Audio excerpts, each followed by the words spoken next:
The iron burned. Not the shackles, those had been removed hours ago, replaced by silk ropes that felt like lies against her wrists. No, the iron that burned was deeper. It was the brand they'd pressed into her collarbone 3 years ago, the day they declared her unwanted, the day her own pack decided she wasn't worth keeping. Sarah stumbled through the corridor, barefoot on stone that seemed to suck the warmth from her bones. The Alpha King's palace was a maze of shadows and torchlight, all sharp edges and cold marble. Beautiful, suffocating, just like the bargain she'd been forced to make. 3 nights, he'd said. Endure 3 nights in my bed, Omega, and I'll set you free. Free. The word tasted like ash. She didn't even know what freedom looked like anymore. Her breath came too fast, too shallow. The heavy wooden door to his chamber loomed ahead, carved with wolves mid-hunt, their eyes inlaid with something that glittered like moonstone. She could feel the pull of it, the command woven into the very air of this place. Her body wanted to obey, wanted to push that door open and walk inside like she had a choice. But she'd learned a long time ago that wanting didn't matter. Behind her, footsteps echoed. Guards, maybe, or servants whispering about the broken Omega the king had dragged in from the wastelands. She'd heard them earlier, their voices sliding under doorways like smoke. Did you see the mark on her neck? She's been rejected. Why would the king want her? He doesn't want her. He's testing something. Testing. That word lodged itself in her chest like a shard of ice. Sarah pressed her palm against the door, felt the wood hum beneath her skin. Something inside her stirred something she'd spent 3 years trying to bury. A flicker of heat, a whisper of silver flame that didn't belong to an Omega, couldn't belong to someone like her. She shoved it down. Hard. The door swung open before she could decide whether to run, and there he was, Cale, the Alpha King, standing at the far end of the room beside a window that framed the full moon like an accusation. He didn't turn to look at her, didn't need to. She could feel his awareness of her, like a hand at her throat. "You're late," he said.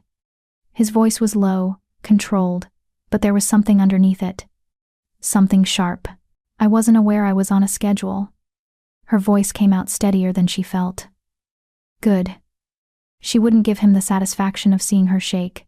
He turned then, and the moonlight caught the planes of his face, strong jaw, dark eyes that looked black in the shadows, a mouth that seemed carved for cruelty. But it was the scar that drew her attention, a jagged line that ran from his temple to his cheekbone, silver against bronze skin, a mark of survival. Of violence. "You agreed to the terms," Cale said, moving toward her with the kind of grace that predators had. Unhurried. Certain. 3 nights. That means you arrive when summoned. I didn't agree to anything. Sarah lifted her chin, even though every instinct screamed at her to lower her gaze, to submit. I was given a choice between this and execution. That's not the same as agreement. His lips curved, not quite a smile. Semantics. Survival. That stopped him.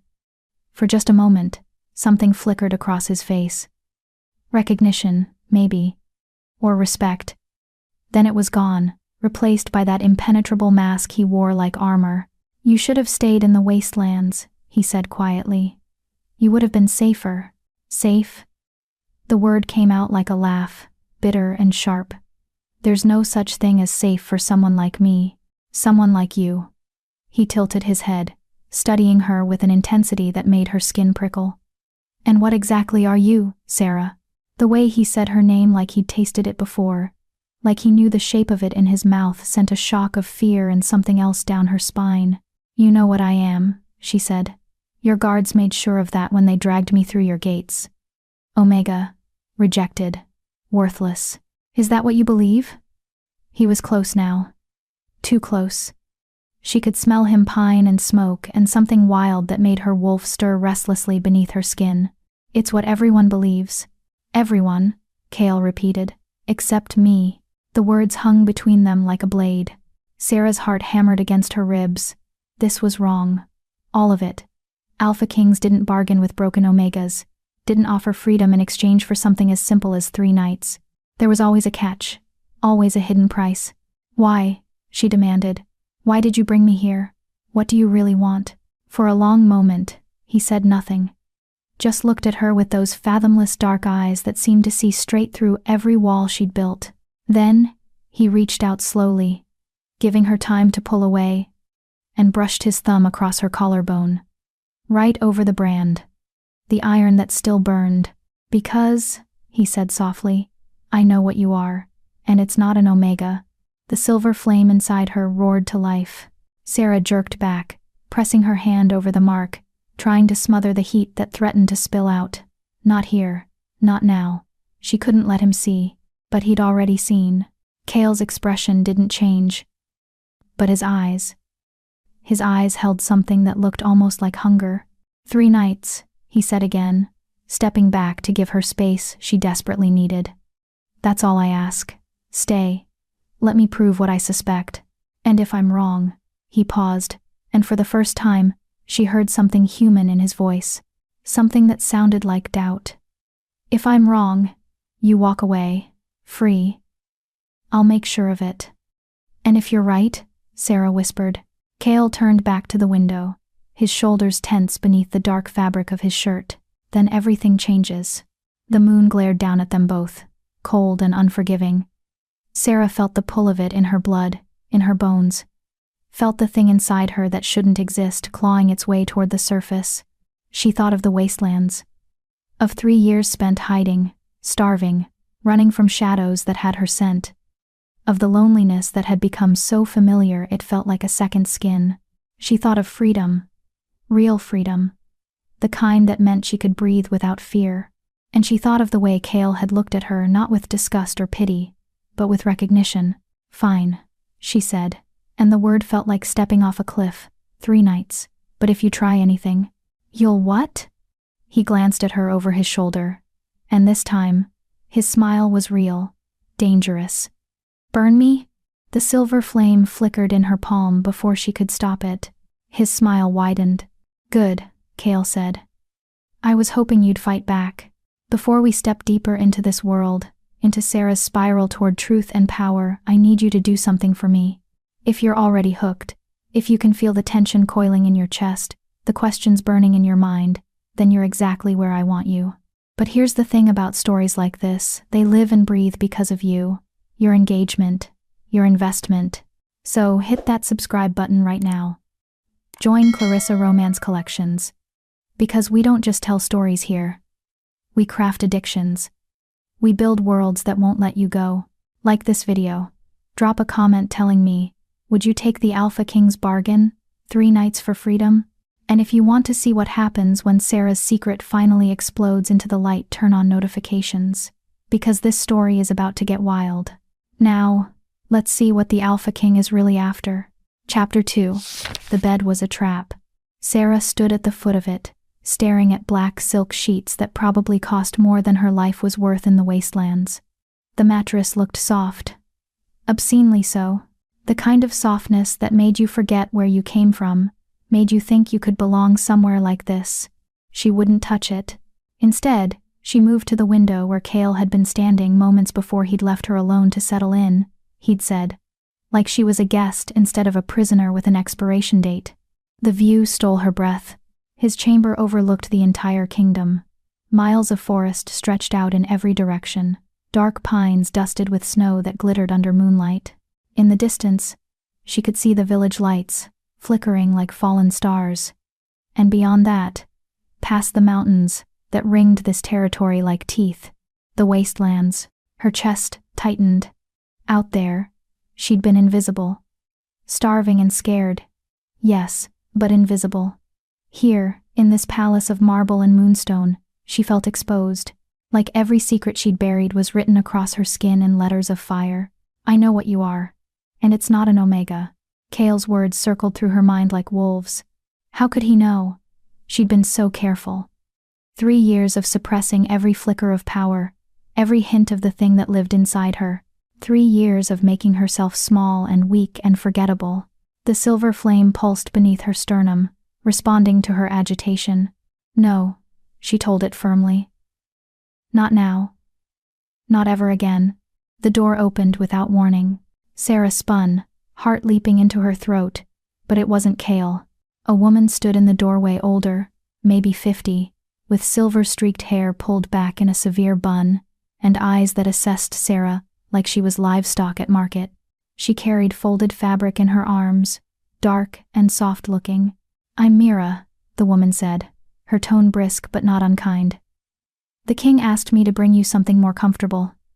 She set the clothes on a chair near the fire. "Those rags you're wearing won't do." Sarah glanced down at herself. The dress she'd been given when the guards hauled her from the wastelands was thin, gray, already fraying at the hem. It smelled like fear and dirt. "I'm fine," Sarah said. Mira's eyebrow arched. "You're shaking." She was. Sarah hadn't even noticed. The cold had seeped so deep into her bones over the past 3 years that she'd stopped feeling it. Stopped feeling much of anything except the constant, gnawing need to survive. "The king doesn't usually," Mira paused, choosing her words carefully. "He doesn't usually bring people here. To his private chambers." "I'm not people," Sarah said flatly. "I'm a bargaining chip." "Is that what he told you?" "It's what I am." Mira studied her for a long moment, and Sarah fought the urge to look away. There was something unsettling about the woman's gaze, like she could see past the surface, down to all the broken pieces Sarah kept hidden. "You're afraid of him," Mira said finally. "I'd be stupid not to be." Fear and stupidity aren't the same thing. The older woman moved to the fire, added another log with practiced efficiency. "The king is complicated, dangerous, yes, but not cruel, not like the others." "The others?" Mira's expression darkened. "The alphas who came before him, his father, his uncles." She straightened, wiping her hands on her apron. "This kingdom has been ruled by monsters for a long time. Cale is the first one who's trying to be different." "Different doesn't mean good," Sarah said. "No," Mira agreed, "but it means something." Before Sarah could respond, footsteps echoed in the corridor. Heavy, deliberate. Cale's. Mira's demeanor shifted instantly back straight, hands folded, expression neutral, the mask of a servant. She nodded once to Sarah and slipped out, passing Cale in the doorway with a murmured, "My king." And then it was just the two of them again. Cale had changed. The formal jacket was gone, replaced by a simple black shirt with the sleeves rolled to his elbows. It should have made him look less intimidating. It didn't. If anything, it made him more dangerous. All that barely contained power, wrapped in something casual, almost human. "You're not in bed," he observed. "You're not in bed either." Sarah shot back. His mouth twitched, almost a smile. "Fair point." He crossed to a cabinet on the far wall, pulled out a crystal decanter filled with amber liquid, poured 2 glasses, brought one to her. Sarah stared at it. "I don't drink. It'll help you sleep." "I don't sleep." That made him pause. He set the glass on the windowsill beside her, close enough that she could reach it if she changed her mind. "Nightmares?" She didn't answer, didn't need to. The truth was written in the shadows under her eyes, in the way she held herself like she was ready to run at any moment. Cale leaned against the wall, close but not crowding. "I'm not going to touch you," he said quietly. "If that's what you're afraid of, then what's the point?" The words came out sharper than she intended. 3 nights in your bed, those were your terms. So what game are you playing? "No game." He took a slow sip of his drink, watching her over the rim. "I need to see if my theory is correct, and for that, you need to be here. In my space, near me." "Why?" "Because power calls to power," Cale said. "And if you are what I think you are, you won't be able to hide it much longer. Not here, not with me." The silver flame roared inside her chest, and this time she couldn't completely suppress it. Heat bloomed across her skin, raising goosebumps, making the air shimmer. Cale's eyes tracked the movement like a predator scenting blood. "There," he breathed. "That's what I thought." Sarah pressed her back against the cold window, trying to draw the chill into her body, trying to smother the fire before it consumed her. "You don't know anything about me. I know you were rejected by the Crescent Moon Pack 3 years ago." His voice was matter-of-fact, reciting information like he was reading from a report. "I know they branded you and cast you out into the wastelands to die. I know that shouldn't have been possible, and Omega doesn't survive 3 years alone. Not without a pack. Not without protection. Maybe I'm just stubborn. Maybe. He set his glass down, moved closer. Not touching, but close enough that she could feel the heat radiating from him. Or maybe you survived because you're not what they said you were. Not what they tried to make you believe. Stop. Her voice cracked. Just stop. Why did they reject you, Sarah? Because I was weak. The lie tasted bitter. Because I wasn't strong enough, wasn't valuable enough to keep. Liar. The word hit her like a physical blow. Cale reached out slowly, so slowly she could have stopped him, and touched her collarbone again, right over the brand. And this time, when his skin met hers, something inside her snapped.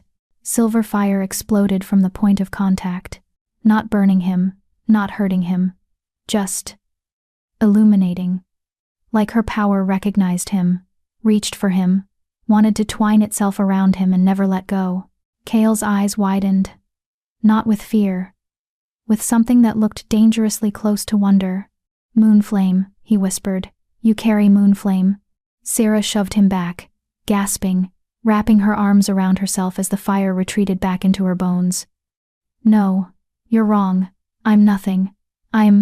You're a lunar Omega. His voice was rough, raw. The first one in 200 years. The world tilted. Sarah's knees buckled, and suddenly Cale was there, catching her, lowering her gently to the floor because the bed was too far and she couldn't breathe, couldn't think. Lunar Omega. The words were a myth. A legend. A cautionary tale alphas told to keep their packs in line. Beware the one who burns with moonfire. She will bring either salvation or destruction. That's not possible. Sarah gasped. Lunar Omegas don't exist. They're just stories. Stories based on truth. Cale was kneeling beside her now, one hand on her shoulder, grounding her. Your pack knew. That's why they rejected you. Not because you were weak, because you were too powerful, too dangerous to control. They said I was broken. They lied. Tears burned behind her eyes. She hadn't cried in 3 years. Wouldn't start now. If what you're saying is true, if I really am, then why didn't they just kill me? Why brand me and send me away? Cale's expression went dark. Because killing a lunar Omega brings a curse. The old laws forbid it. So they did the next best thing. They tried to make you believe you were worthless. Tried to bury your power under shame and rejection until you forgot what you were. And it worked. The admission felt like glass in her throat. I forgot, or I tried to. I spent 3 years running from my own shadow, terrified that if anyone saw the real me, they'd destroy you. Cale finished softly. I know. Because that's what this world does to anything it doesn't understand. She looked up at him then, really looked. Past the scar and the stern expression and the title that made him untouchable. She saw something she recognized. Something that looked like loneliness, like he'd spent his own lifetime hiding pieces of himself to survive. Why do you care? She whispered. Why does any of this matter to you? Cale was quiet for a long moment. When he finally spoke, his voice was barely audible. Because I've been searching for you for 5 years, and I was starting to think you didn't exist. The admission hung between them, heavy and impossible. Searching, Sarah repeated. Why? He stood, offered her his hand. After a heartbeat of hesitation, she took it, let him pull her to her feet. His palm was warm, calloused, and the contact sent another flicker of silver through her veins. There's a prophecy, Cale said, and he sounded tired. So tired. An old one. It says that when darkness threatens to consume the wolf kingdoms, a lunar Omega will rise. And the alpha who bonds with her will either save our people or watch them burn. Sarah's heart stopped. Bond. You mean a mate bond? His eyes met hers, and there was something vulnerable in them now. Something that looked almost like fear. Yes. You think I'm... She couldn't even say it. Couldn't voice the possibility that the universe would be that cruel. No. Absolutely not. I don't think... Cale's thumb brushed across her knuckles, and the touch sent sparks racing up her arm. I know. I've known since the moment I saw you in those woods, barely alive, fighting off rogues with nothing but a broken branch and sheer will. I felt it then. The pull. I don't feel anything. Sarah lied. Another lie. But he said it gently. You feel it too. That's why you're terrified. He was right. She did feel it. Had felt it the moment he'd walked into this room, that invisible thread trying to tie itself around her heart, trying to make her believe in things like destiny and fate, and meant to be. She'd spent 3 years learning that the universe didn't give a damn about her. Wasn't about to start trusting it now. 3 nights, she said, pulling her hand free. That was the deal. After that, I'm gone. I don't care about prophecies or mate bonds or saving kingdoms. I just want to be free. Something flickered across Cale's face. Disappointment, maybe. Or resignation. 3 nights, he agreed. And then you decide. Stay or run. Either way, the choice is yours. I won't force you. That should have been a relief. Instead, it felt like a challenge. Sarah moved toward the bed not because she wanted to, but because standing here, close to him, was making it harder to breathe, harder to think. She sat on the edge, felt the silk sheets cool against her skin. Cale remained by the window, giving her space. You should rest, he said. Tomorrow will be difficult. Why? What happens tomorrow? His smile was grim. Tomorrow, you meet the court, and they'll want to know exactly why I've brought a rejected Omega into the heart of my kingdom. Fear spiked through her. You're going to tell them what I am? No. His voice was firm. But they'll sense something is different. And some of them will try to use that against you. Against us both. Then why tell them anything? Why not just keep me hidden? Because hiding is what almost killed you once already.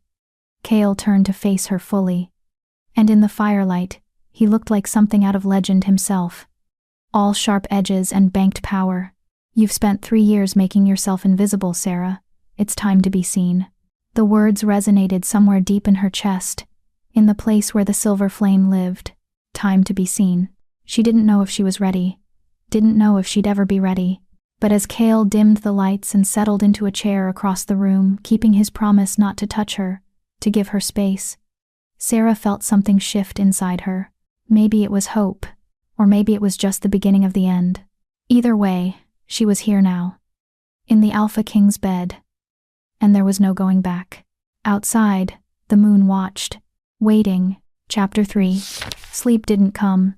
Sarah lay in the darkness, staring at the ceiling where shadows danced from the dying fire.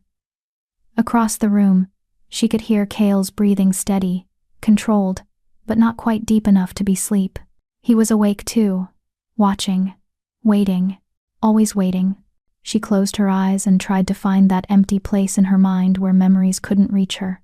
But tonight, with the silver flames stirring restlessly beneath her skin and Cale's words echoing in her skull, the walls she'd built came crumbling down. 3 years ago, the memory rose like floodwater, drowning her in details she'd tried so hard to forget. She'd been 19, young, naive, still believing that pack meant family, that belonging meant safety. The Crescent Moon Pack had raised her, fed her, taught her to hunt and fight and survive. She'd grown up thinking she was one of them, another wolf child born under a waning moon, destined for an ordinary life as an Omega.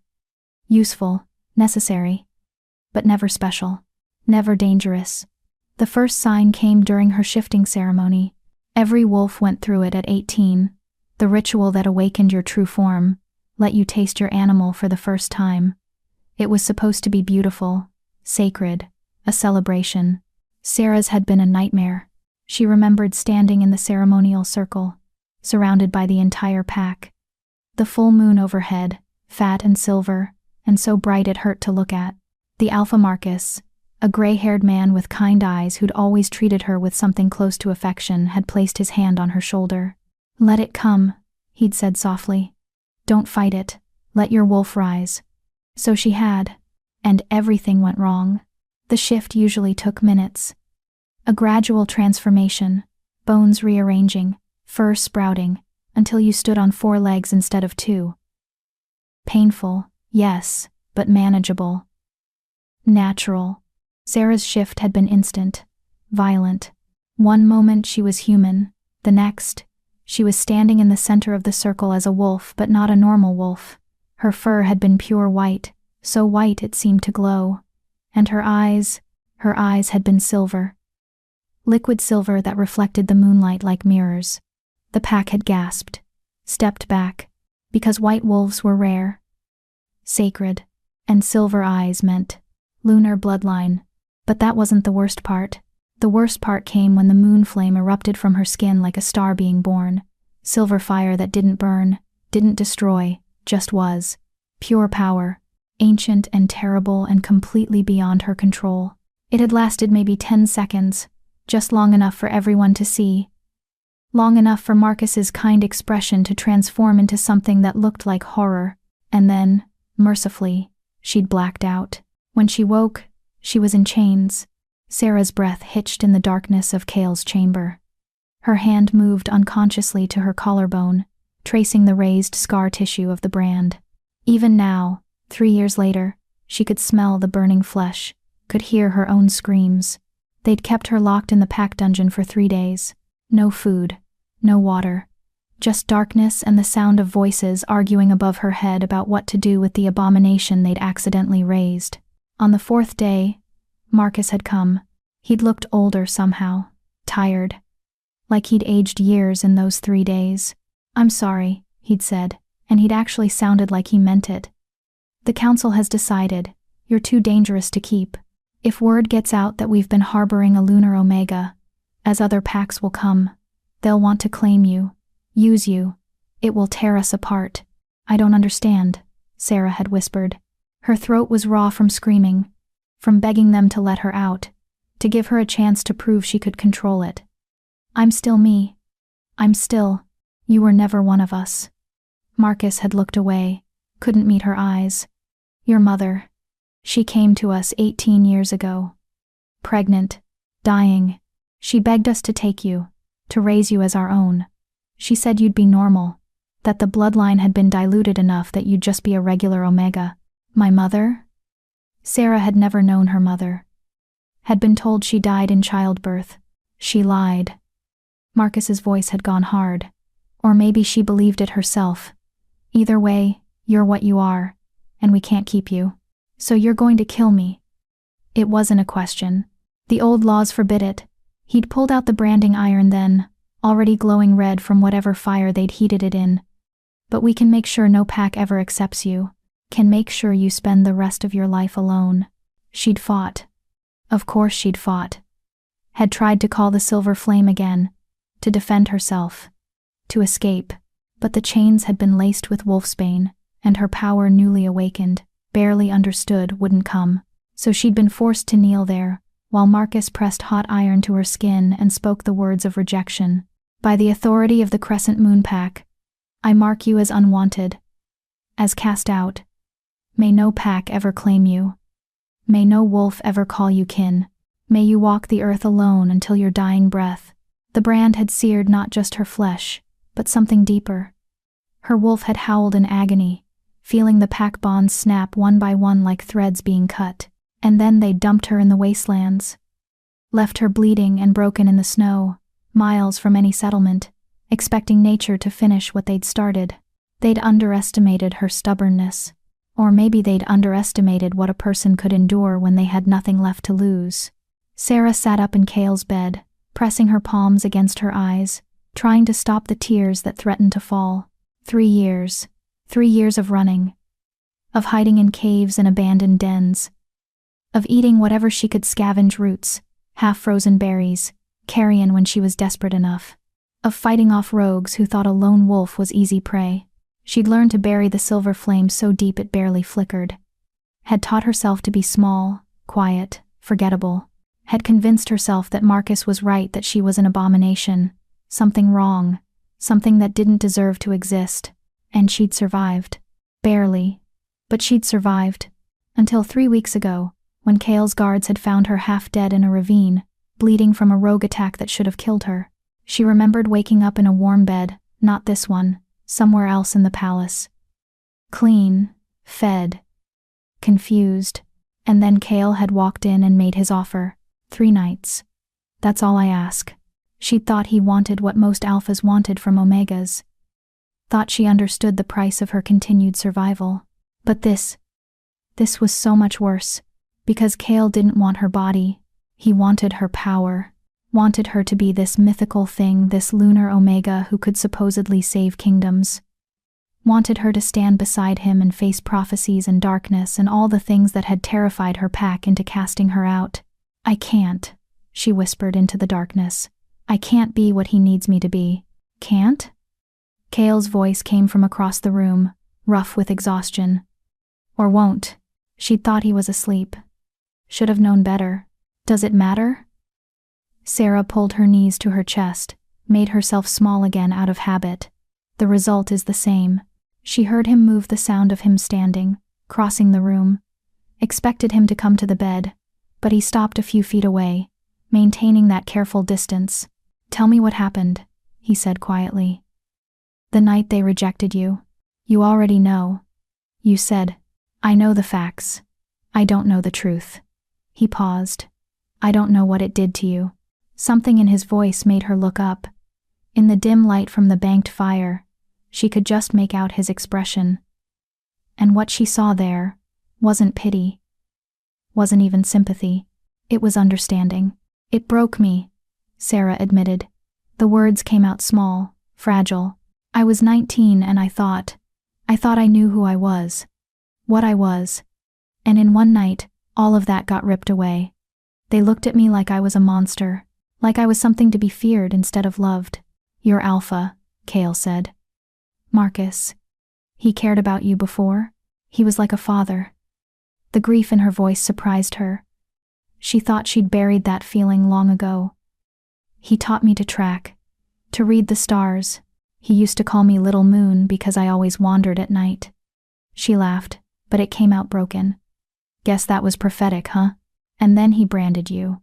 Cale's voice had gone cold, dangerous, marked you like property, and threw you away. He was protecting his pack. Even now, after everything, part of her wanted to defend Marcus, wanted to believe he'd had no choice. I was a threat.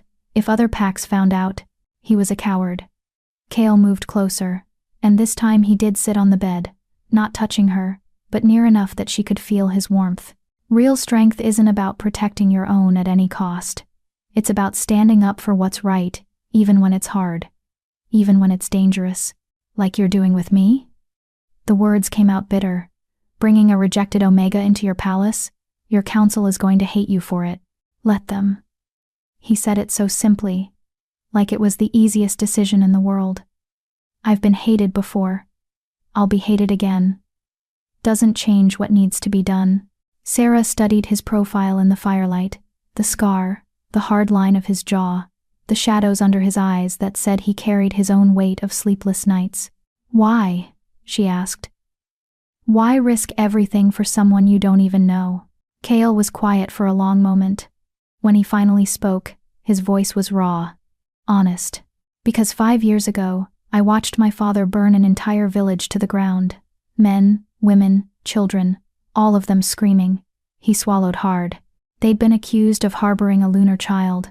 No proof, just rumors. But my father was convinced that lunar bloodlines were a threat to his power, so he made an example. Horror coiled in Sarah's stomach. You were there? I was 17. He made me watch. Said it was a lesson about what happens to those who threaten our rule. Cale's hands clenched into fists. After, when the screaming stopped, I asked him if he'd even tried to verify the rumors. He laughed and said it didn't matter. That fear was more effective than facts. That's when you knew, Sarah said softly, that you had to be different. That's when I knew I'd kill him if I got the chance. Cale's smile was grim. Took me 3 more years, but I kept my promise. The admission should have scared her, should have reminded her that she was sitting in a room with a man who'd committed patricide. Instead, it made him seem more human. So when you heard rumors of a lunar Omega in the wastelands, Sarah connected the pieces. I had to find you, had to know if you were real. He finally looked at her, and his eyes held something that looked like desperation. Had to make sure that if you existed, you'd be protected this time. That what happened to that village would never happen again. You want to protect me. The idea was foreign, uncomfortable. But you also want to use me. The prophecy. Forget the prophecy. Cale's voice was fierce. I don't care about ancient predictions or destiny. I care about keeping you alive. Everything else. We'll figure it out. Together, if you're willing. Together. The word hung between them, heavy with possibility. Sarah thought about the 3 years she'd spent alone. Thought about what it had cost her, not just physically, but the parts of herself she'd had to cut away, just to survive. The trust. The hope. The belief that she was worth saving. I don't know how to be what you need, she whispered. I don't know how to control this thing inside me. Most days I can barely keep it from consuming me entirely. Then we'll learn. Cale shifted slightly, and his hand moved toward hers, hovering, asking permission. After a heartbeat, Sarah took it. The silver flame flickered between their palms, warm but not burning. Like a greeting. Like recognition. I'm still leaving after 3 nights, she said. But the words lacked conviction. If that's what you want. Cale's thumb brushed across her knuckles. But before you go, let me show you something. Let me prove that you're not a monster. That the power inside you isn't something to fear. How? His smile was small. Sad. By teaching you to use it. To control it. To make it yours instead of letting it control you. The offer was tempting. So tempting, it terrified her. Because learning to use her power meant accepting what she was, meant stepping into the truth instead of running from it, meant becoming the thing her pack had feared most. Okay, Sarah heard herself say. Show me. Cale's expression transformed relief, and something that looked dangerously close to hope flooding his features. Tomorrow, he said. After you survive the court. I'll take you somewhere safe. Somewhere you can let the flame burn without fear. And tonight, you rest. He squeezed her hand once, then let go, started to stand. Cale. His name felt strange on her tongue, intimate. Why does my power react to you, to your touch? He paused, looked back at her. Because mate bonds amplify power. Whatever you are, whatever I am together, we're stronger. The flame recognizes that. I don't want a mate bond, Sarah said quickly. I don't want to belong to anyone. Good. His answer surprised her. I don't want you to belong to me either. I want you to belong to yourself. The bond. If it forms, but it'll be your choice. Every step of the way. The words should have reassured her. Instead, they made her chest ache with something that felt dangerously close to longing. Cale returned to his chair. The distance between them felt both necessary and unbearable. Sarah lay back down, pulled the silk sheets up to her chin. Outside, the moon had moved lower in the sky, painting everything in shades of silver and shadow. She closed her eyes.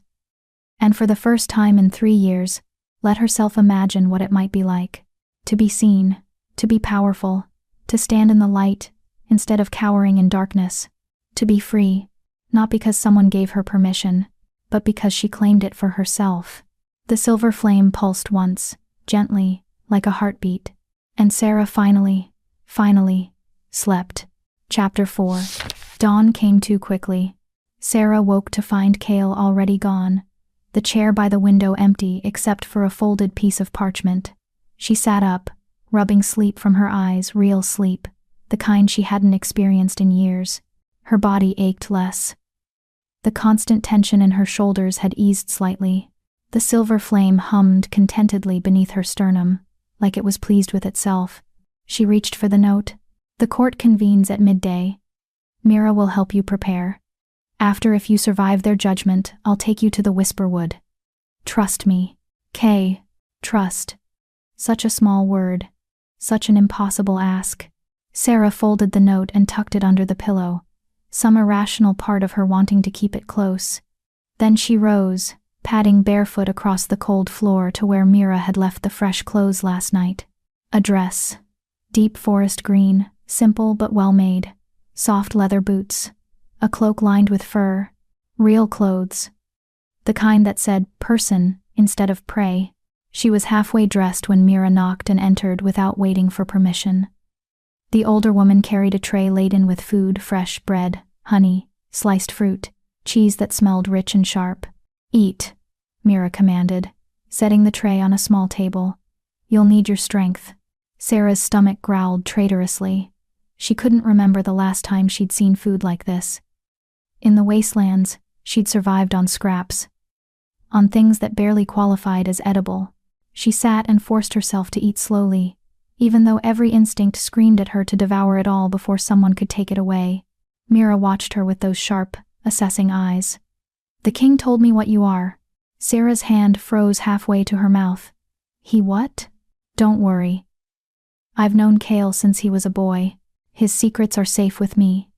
Mira moved behind her, began working on Sarah's hair, untangling the mess, braiding it with practiced efficiency. A lunar omega. I thought they were just stories my grandmother told to scare children into behaving. They are just stories. Sarah muttered. I'm just broken. A mistake. Mistakes don't survive 3 years in the wastelands alone. Mira's fingers were gentle despite her no-nonsense tone. Mistakes don't carry moon flame in their veins. You're many things, girl, but broken isn't one of them. The words landed like stones in still water, creating ripples Sarah couldn't quite contain. The court, she said, changing the subject. What should I expect? Mira's expression darkened. Vipers dressed in silk. The king's council is made up of the oldest bloodlines in the kingdom, alphas, who remember when Cale's father ruled with an iron fist. They're not pleased that Cale's been trying to reform things, making laws about omega rights, forbidding the culling of weaker wolves. They see him as soft. And me? You're proof that he's willing to break tradition, to bring in an outsider, a rejected omega, and give her sanctuary. Mira finished the braid, stepped back to examine her work. They'll test you, try to provoke you, see if they can make you crack. Why would Cale put me through that? Because hiding you would be worse. Mira met her eyes in the mirror that hung on the wall. It would make you seem like a guilty secret. Something shameful. This way, he's claiming you openly, saying you're under his protection, that anyone who wants to hurt you will have to go through him first. The thought made Sarah's chest tighten with something she refused to name. What if I can't control it? She whispered. The flame. What if they push me and I lose control and then you burn them? Mira's smile was sharp. Might do some of them good to remember that power doesn't always come in the expected package. The council chamber was designed to intimidate. Sarah stood at the entrance, Cale at her side, staring at a room that screamed wealth and power.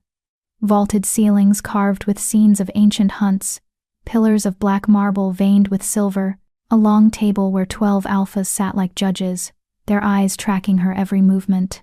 At the head of the table sat an empty throne. Cale's seat. Ready?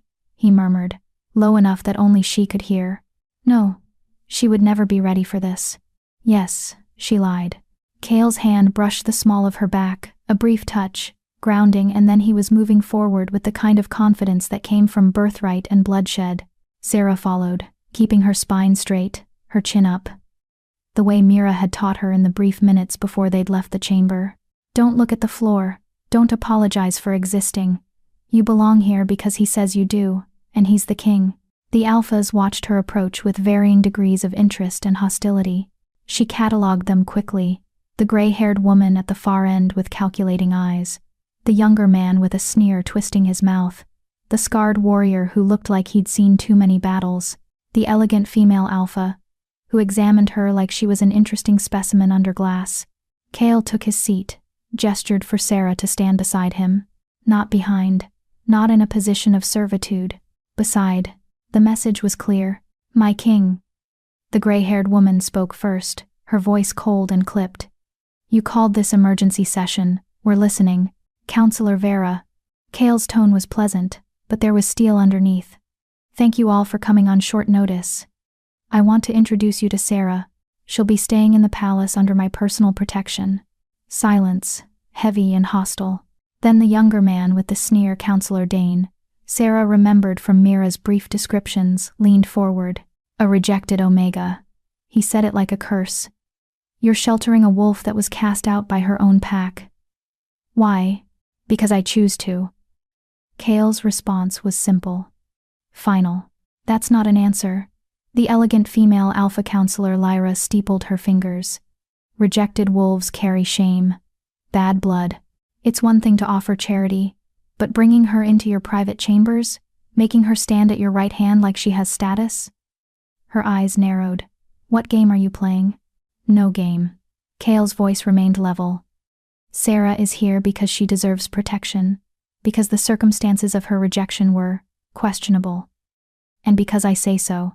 Questionable how? Vera demanded. Was there an injustice? Was her rejection not valid under pack law? Sarah's hand moved unconsciously to her collarbone. The brand burned under their scrutiny. Her rejection was legal, Cale admitted. But not just. Justice and law aren't always the same thing, the scarred warrior counselor Thorne rumbled. His eyes met Sarah's, and she saw something unexpected there. Curiosity, not hostility. Still, the girl's been marked. That means something. It's not our place to overturn another pack's judgment. I'm not overturning anything. Cale's patience was wearing thin. Sarah could hear it in the slight edge creeping into his voice. I'm offering sanctuary. Last I checked, that was within my authority as king. Authority you've been using quite liberally lately, Dane shot back. First the Omega protection laws. Then forbidding the blood trials. Now this. You're changing too much too fast. And the packs are restless. The packs were restless under my father's rule too. Cale's smile was razor sharp. At least now they're restless for better reasons. Your father kept order, Vera said coldly. He was strong, decisive. He didn't let sentiment cloud his judgment. My father was a tyrant. Cale's voice dropped to something dangerous. He burned villages on suspicion alone, killed children to prove a point. If that's the kind of strength you're nostalgic for, counselor, perhaps you're sitting at the wrong table. The temperature in the room plummeted. Vera's eyes flashed. Careful, my king. We supported your claim to the throne. That support can be withdrawn. Is that a threat? Cale leaned forward, and the predator in him rose to the surface.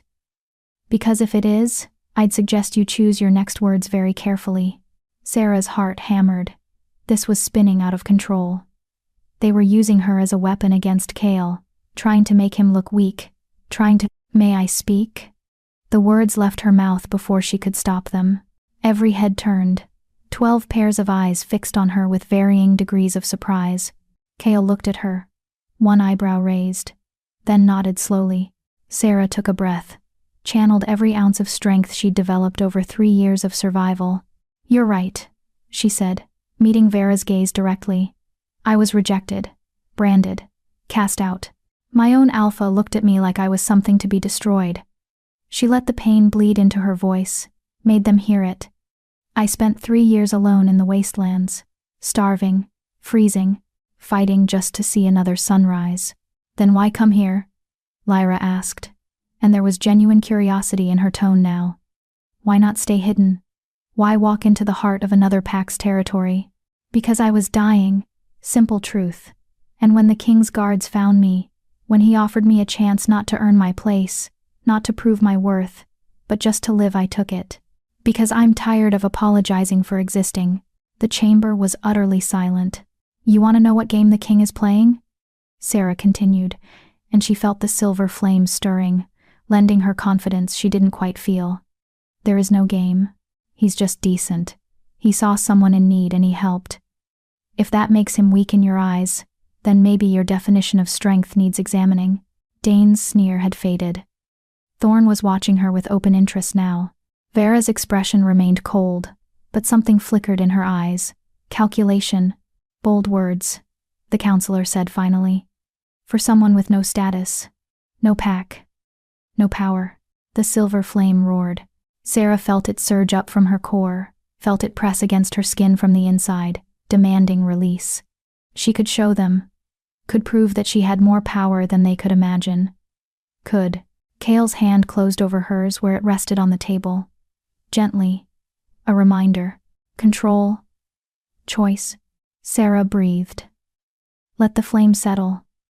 Held Vera's gaze. You're right, she said quietly. I have no status, no pack. But I have something you don't seem to value very highly. I have nothing left to lose. And that, counselor, makes me more dangerous than you think. For a long moment, no one moved. Then Thorn laughed, a booming sound that broke the tension like shattering ice. I like her, he announced. She's got spine, more than half the wolves in this kingdom. He looked at Cale. Fine, she can stay, under your protection. But if she causes trouble, it's on your head. Agreed, Cale said immediately. I'm not finished. Vera's voice cut through the room like a blade. If she stays, she follows our laws, our customs. That means participating in the moonrise ceremony in 3 days. Sarah felt Cale tense beside her. That's not necessary. It's traditional. Lyra's smile was thin. Any wolf under the king's protection must prove their loyalty before the full moon. Surely you're not suggesting we abandon tradition, my king. Not after you've been so progressive with your other reforms. It was a trap. Sarah could see it in their faces. Whatever this moonrise ceremony was, it was designed to expose her, to force her hand. What does it involve? She asked. A simple ritual, Vera said, but her smile was anything but simple. You'll stand before the assembled packs at moonrise. Shift into your wolf form, prove that you're still wolf, still worthy of sanctuary. Shift. The silver flame pulsed violently, because if she shifted, they'd would see the white fur and silver eyes and moon flame that marked her as something other, something dangerous. They knew. Somehow, they suspected, and this was their way of forcing the truth into the light. The ceremony is voluntary, Cale said firmly. She doesn't have to. I'll do it. Sarah squeezed his hand, silencing him. Met Vera's cold eyes. 3 days. Moonrise. I'll be there. Because running would only confirm their suspicions. Would make Cale look weak. Would undo everything he'd risked by bringing her here. And because deep down, beneath the fear, part of her was tired of hiding. The council members exchanged glances. Vera's smile grew. Excellent, she purred. We look forward to it. Cale dismissed the council shortly after, his jaw tight with suppressed fury. The moment the chamber doors closed behind them, he turned to Sarah. You shouldn't have agreed to that. I didn't have a choice. She was shaking now, the adrenaline crashing. They were going to push until I chose between you and the throne. Cale's hands curled into fists. That's what they want. They want me to fail. Want to prove I'm not fit to rule. Then we don't let them win. Sarah forced steel into her voice. 3 days. You said you'd teach me to control the flame. So teach me. Help me learn to shift without losing control. Sarah. He looked at her, and for the first time since she'd met him, she saw real fear in his eyes. When you shift in front of the packs, when they see what you really are, they'll try to kill me. She finished the thought he couldn't voice. I know.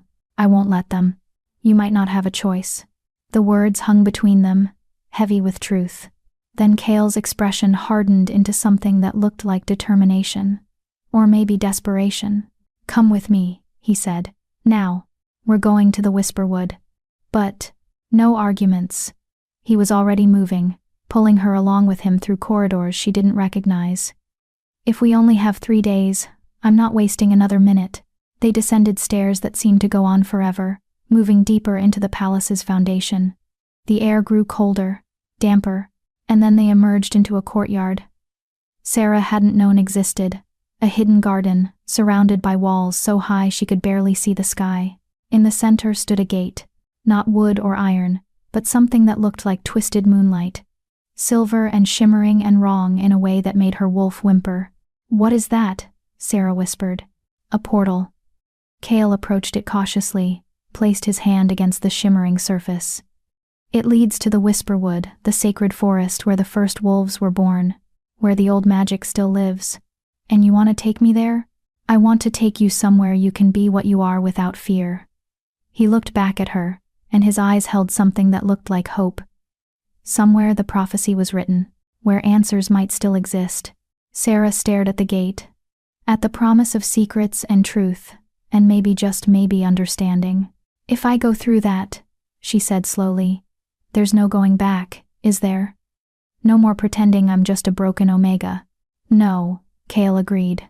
No more pretending. The silver flame pulsed. Eager. Ready. Sarah thought about the council's cold eyes. About 3 days until moonrise.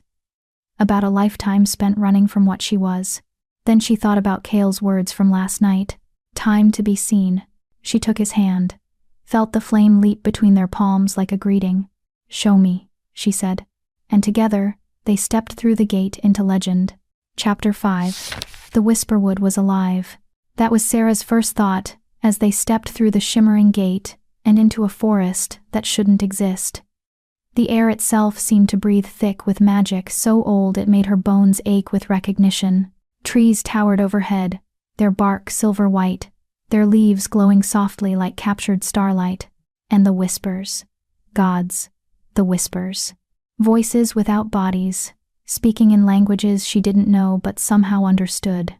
Fragments of conversations, prayers, warnings that drifted through the air like smoke. The last one who came here burned. Moon's daughter returns. Too late.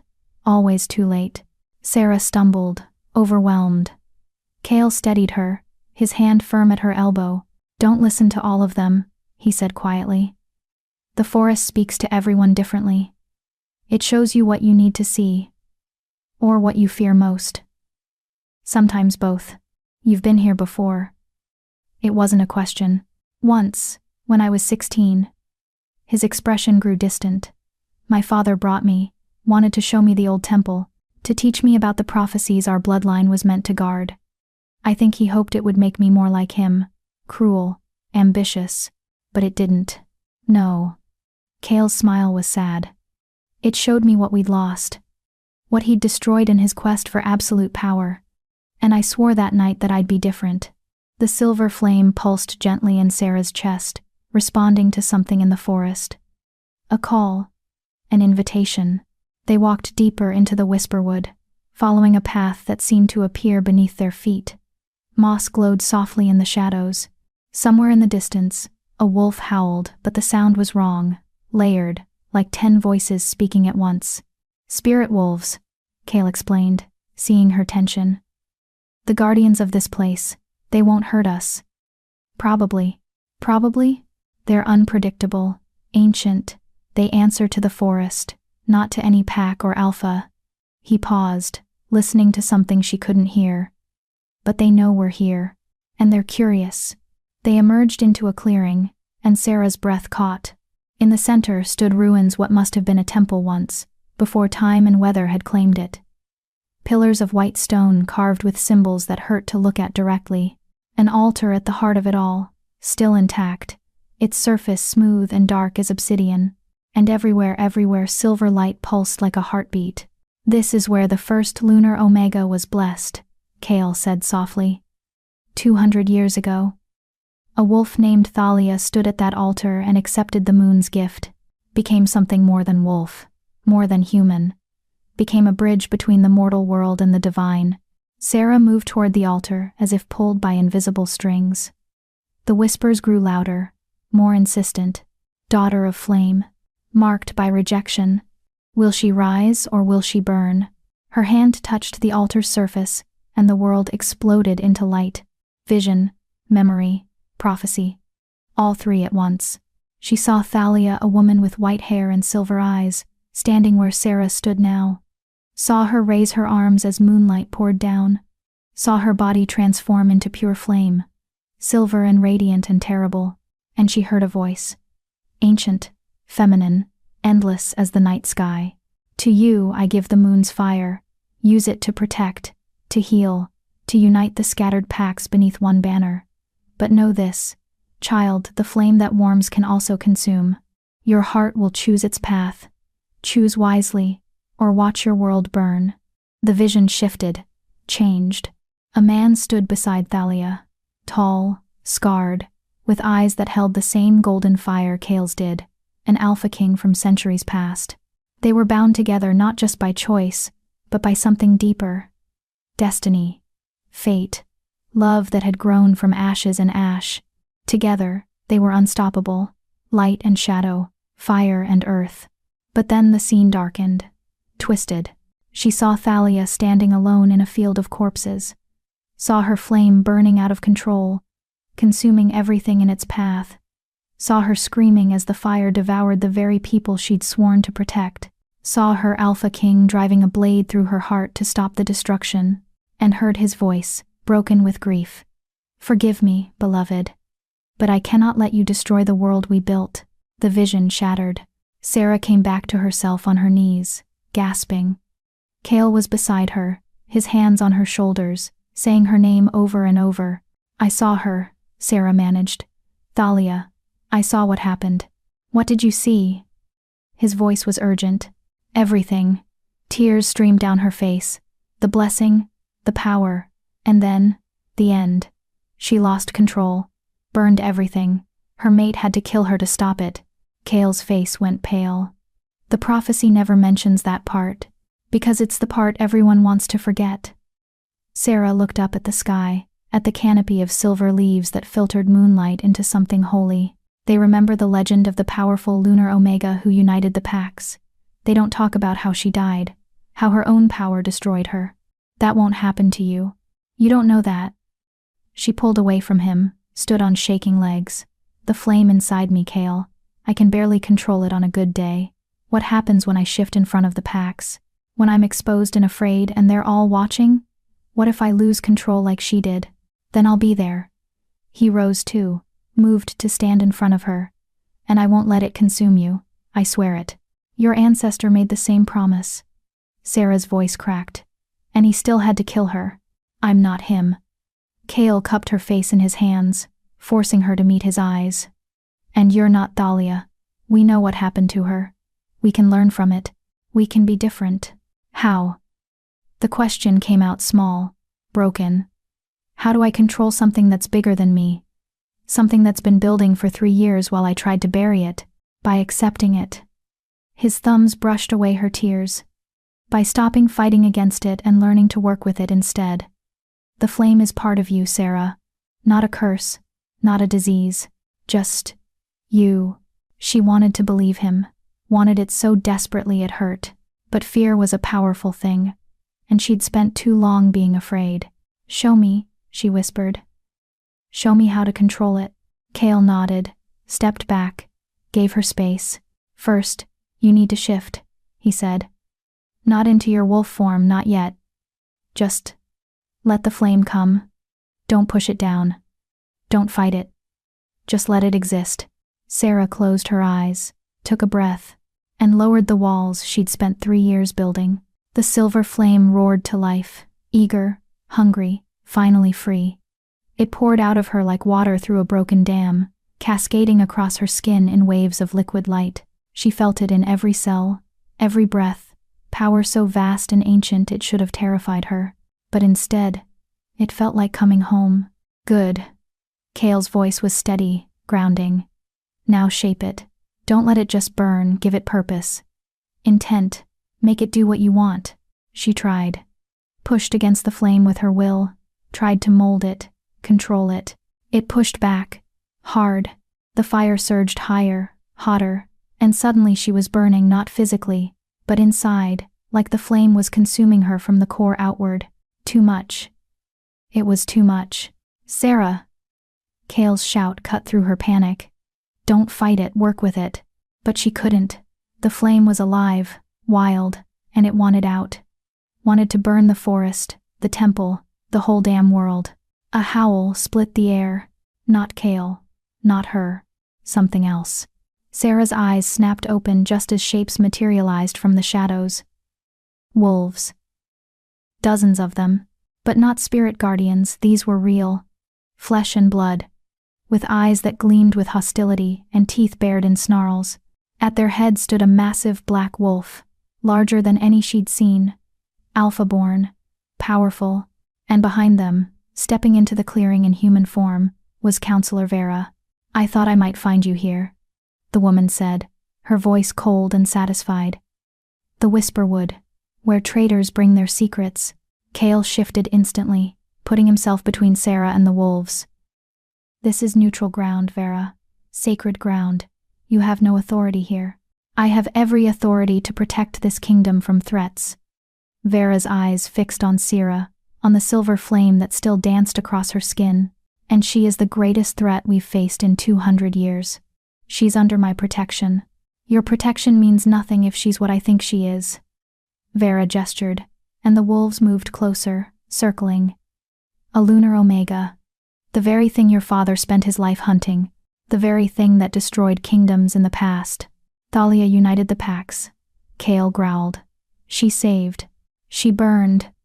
Vera's voice was sharp. At the end, when her power grew too great, she burned everything she touched. And her mate had to put her down like a rabid dog. I've read the real histories, boy, not the pretty legends they tell children. Sarah's heart hammered. The flame pulsed erratically, responding to her fear, her rage. So what? She demanded. You followed us here to kill me? To prevent history from repeating? I followed you here to give you a choice. Vera's expression was cold, merciless. Leave. Now. Disappear back into the wastelands where you belong. Or stay. And I promise you the packs will tear you apart the moment you shift at the moonrise ceremony. You can't speak for the packs, Cale said. Can't I? Vera smiled. Half the council agrees with me, and I've already sent word to the surrounding territories. By tomorrow, every alpha within 100 miles will know what you're hiding.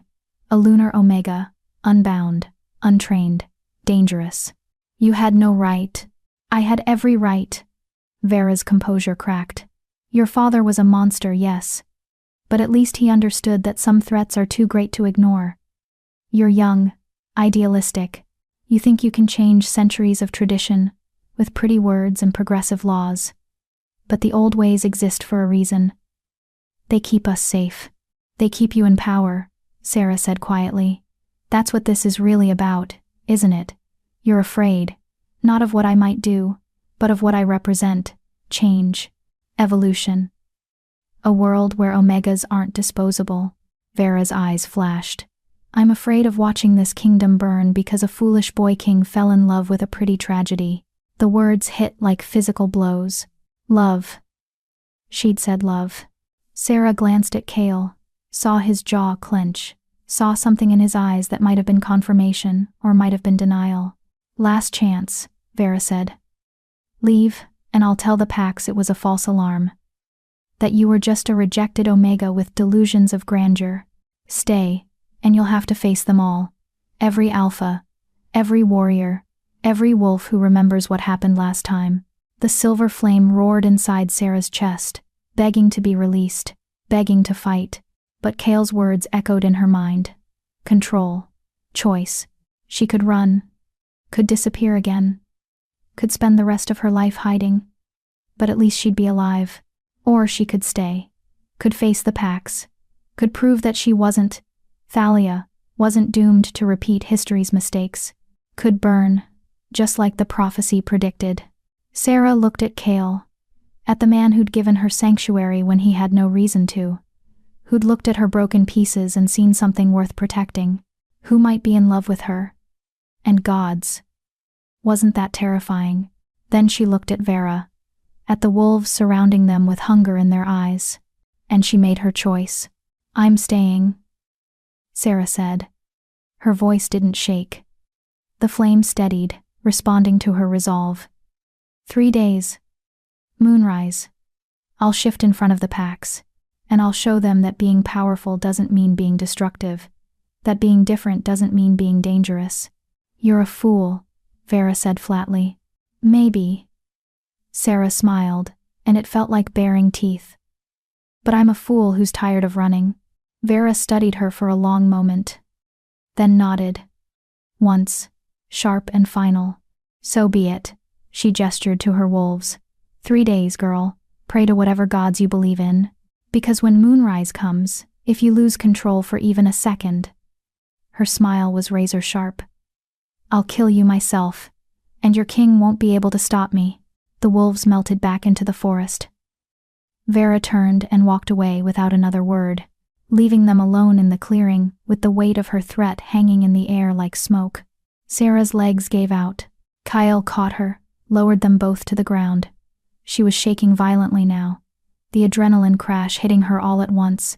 She's going to turn them against us, Sarah whispered. By the time we get back to the palace, the whole kingdom will know. Let them know. Cale's arms tightened around her. Let them come. I meant what I said. I won't let anyone hurt you. Even if it means losing your throne? He pulled back just enough to look at her. And what she saw in his eyes stole her breath. Even then, he said simply. The silver flame pulsed between them, warm, certain, and for the first time since entering the Whisper Wood, Sarah felt something other than fear. She felt ready, not ready to burn, not ready to destroy, ready to fight. They stayed in the clearing until sunset, Cale teaching her to channel the flame, to shape it, to make it bend to her will instead of consuming her. It was hard, painful. She failed more than she succeeded. But every small victory, every moment where the flame obeyed, where she controlled the power instead of being controlled by it, felt like reclaiming a piece of herself she'd thought was lost forever. When they finally stepped back through the portal, the palace was in chaos. Servants rushed past without acknowledging them. Guards stood at every corner, weapons drawn, and from somewhere deeper in the building, she could hear raised voices, arguing. Mira appeared from a side corridor, her face grave. It started, she said without preamble. Vera returned an hour ago. She's called an emergency session of the full council, not just the king's advisors, but representatives from every major pack in the kingdom. They're demanding answers. How many? Cale asked. 50 alphas. Maybe more by morning. Mira's eyes found Sarah's. They want to see her. Want to judge for themselves if she's a threat. Then they'll see me, Sarah said, surprising herself with the steadiness in her voice. At the moonrise ceremony. Not before. That might not be your choice to make. Mira looked at Cale. They're calling for your resignation, saying you've become a liability, that you're putting personal feelings above the kingdom's safety. Cale's expression went cold, hard. Let them call for whatever they want. I'm still king, and I'm not abandoning her, even if it costs you everything? Mira asked softly. He didn't hesitate. Even then, the words hung in the air, heavy with promise and consequence. Sarah thought about Thalia. About the Alpha King who'd loved her enough to build a kingdom with her, and who'd loved his people enough to end her when the flame became too much. Wondered which love was stronger, which love would win. In 3 days, they'd have their answer. The moon rose outside the windows, full and bright and merciless. Watching, waiting, judging. Chapter 6. The palace felt like a battlefield waiting to happen. Sarah could hear them, the visiting alphas, prowling the corridors below Cale's chambers. Their voices drifted up through stone and wood, debates that turned to arguments that turned to threats. They'd been arriving all evening, summoned by Vera's message, drawn by curiosity or fear, or the simple desire to see the king brought low. She stood at the window, watching the moon climb higher. 2 more nights, until she had to face them all. Behind her, a fire crackled in the hearth. Cale had insisted on building it himself, dismissing the servants, creating a pocket of privacy in a palace suddenly full of enemies. You should eat something, he said quietly. Sarah glanced at the untouched tray on the table. Fresh venison, roasted vegetables, bread still warm from the ovens. Her stomach growled traitorously, but the thought of food made her nauseous. I'm not hungry. Liar. But there was no judgment in his voice, just understanding. She heard him move closer, felt his presence at her back like a physical thing. Not touching. Never touching without permission, but close enough that she could feel his warmth, could smell pine and smoke and something uniquely him. Tell me about your family, Sarah said suddenly. Needed to think about anything except the wolves gathering below, the ceremony looming ahead. Your real family, before you were king. Cale was quiet for so long she thought he wouldn't answer. Then, I had a sister. Had. Past tense. The word landed heavy. Older or younger? Younger, by 2 years. His voice went soft, distant. Elena. She was everything I wasn't. Kind, gentle. She used to cry when she saw injured animals, would nurse them back to health in secret because our father said compassion was weakness. Sarah turned to face him. Saw the grief etched into every line of his face. What happened to her? My father happened. Cale moved to the fire, stared into the flames like they held answers. When I was 18, Elena fell in love. A beta from a smaller pack. Good man. Honorable. But his bloodline wasn't pure enough for my father's ambitions, so he forbade the match. Told Elena she'd marry an alpha from the Northern Territories, unite the kingdoms through blood. But she refused. She refused. A ghost of a smile touched his lips. Gods. She was brave. Stood in front of the entire court and told him no. Said she'd rather die than marry someone she didn't love. Sarah's breath caught. Cale. He killed her lover first. Had him executed for crimes against the crown. Made Elena watch. Cale's hands clenched into fists. Thought it would break her. Make her compliant. But Elena. She just looked at our father with these cold, dead eyes and said, "You've made me a murderer's daughter. I'll never forgive you." What did she do? Walked out of the palace that night. Just walked. No supplies, no plan.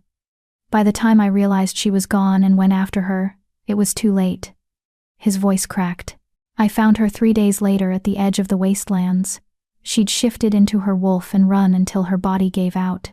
Died alone in the snow. Tears burned Sarah's eyes. "I'm sorry. That was 5 years ago." Cale finally looked at her, and his eyes held an ocean of pain. My father didn't even mourn her, just declared it a tragic accident and moved on. That's when I started planning, started gathering allies, started building the case for why he needed to be removed from power.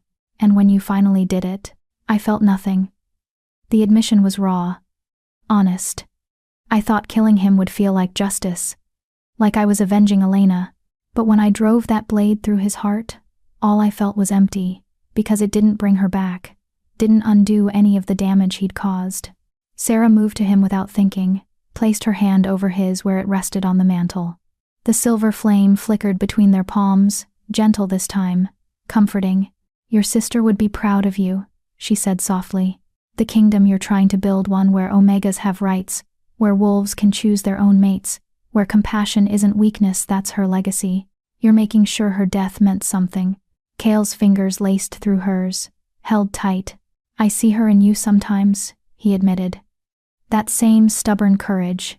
That refusal to be broken even when the world demands it. It's part of why I can't." He stopped, swallowed hard.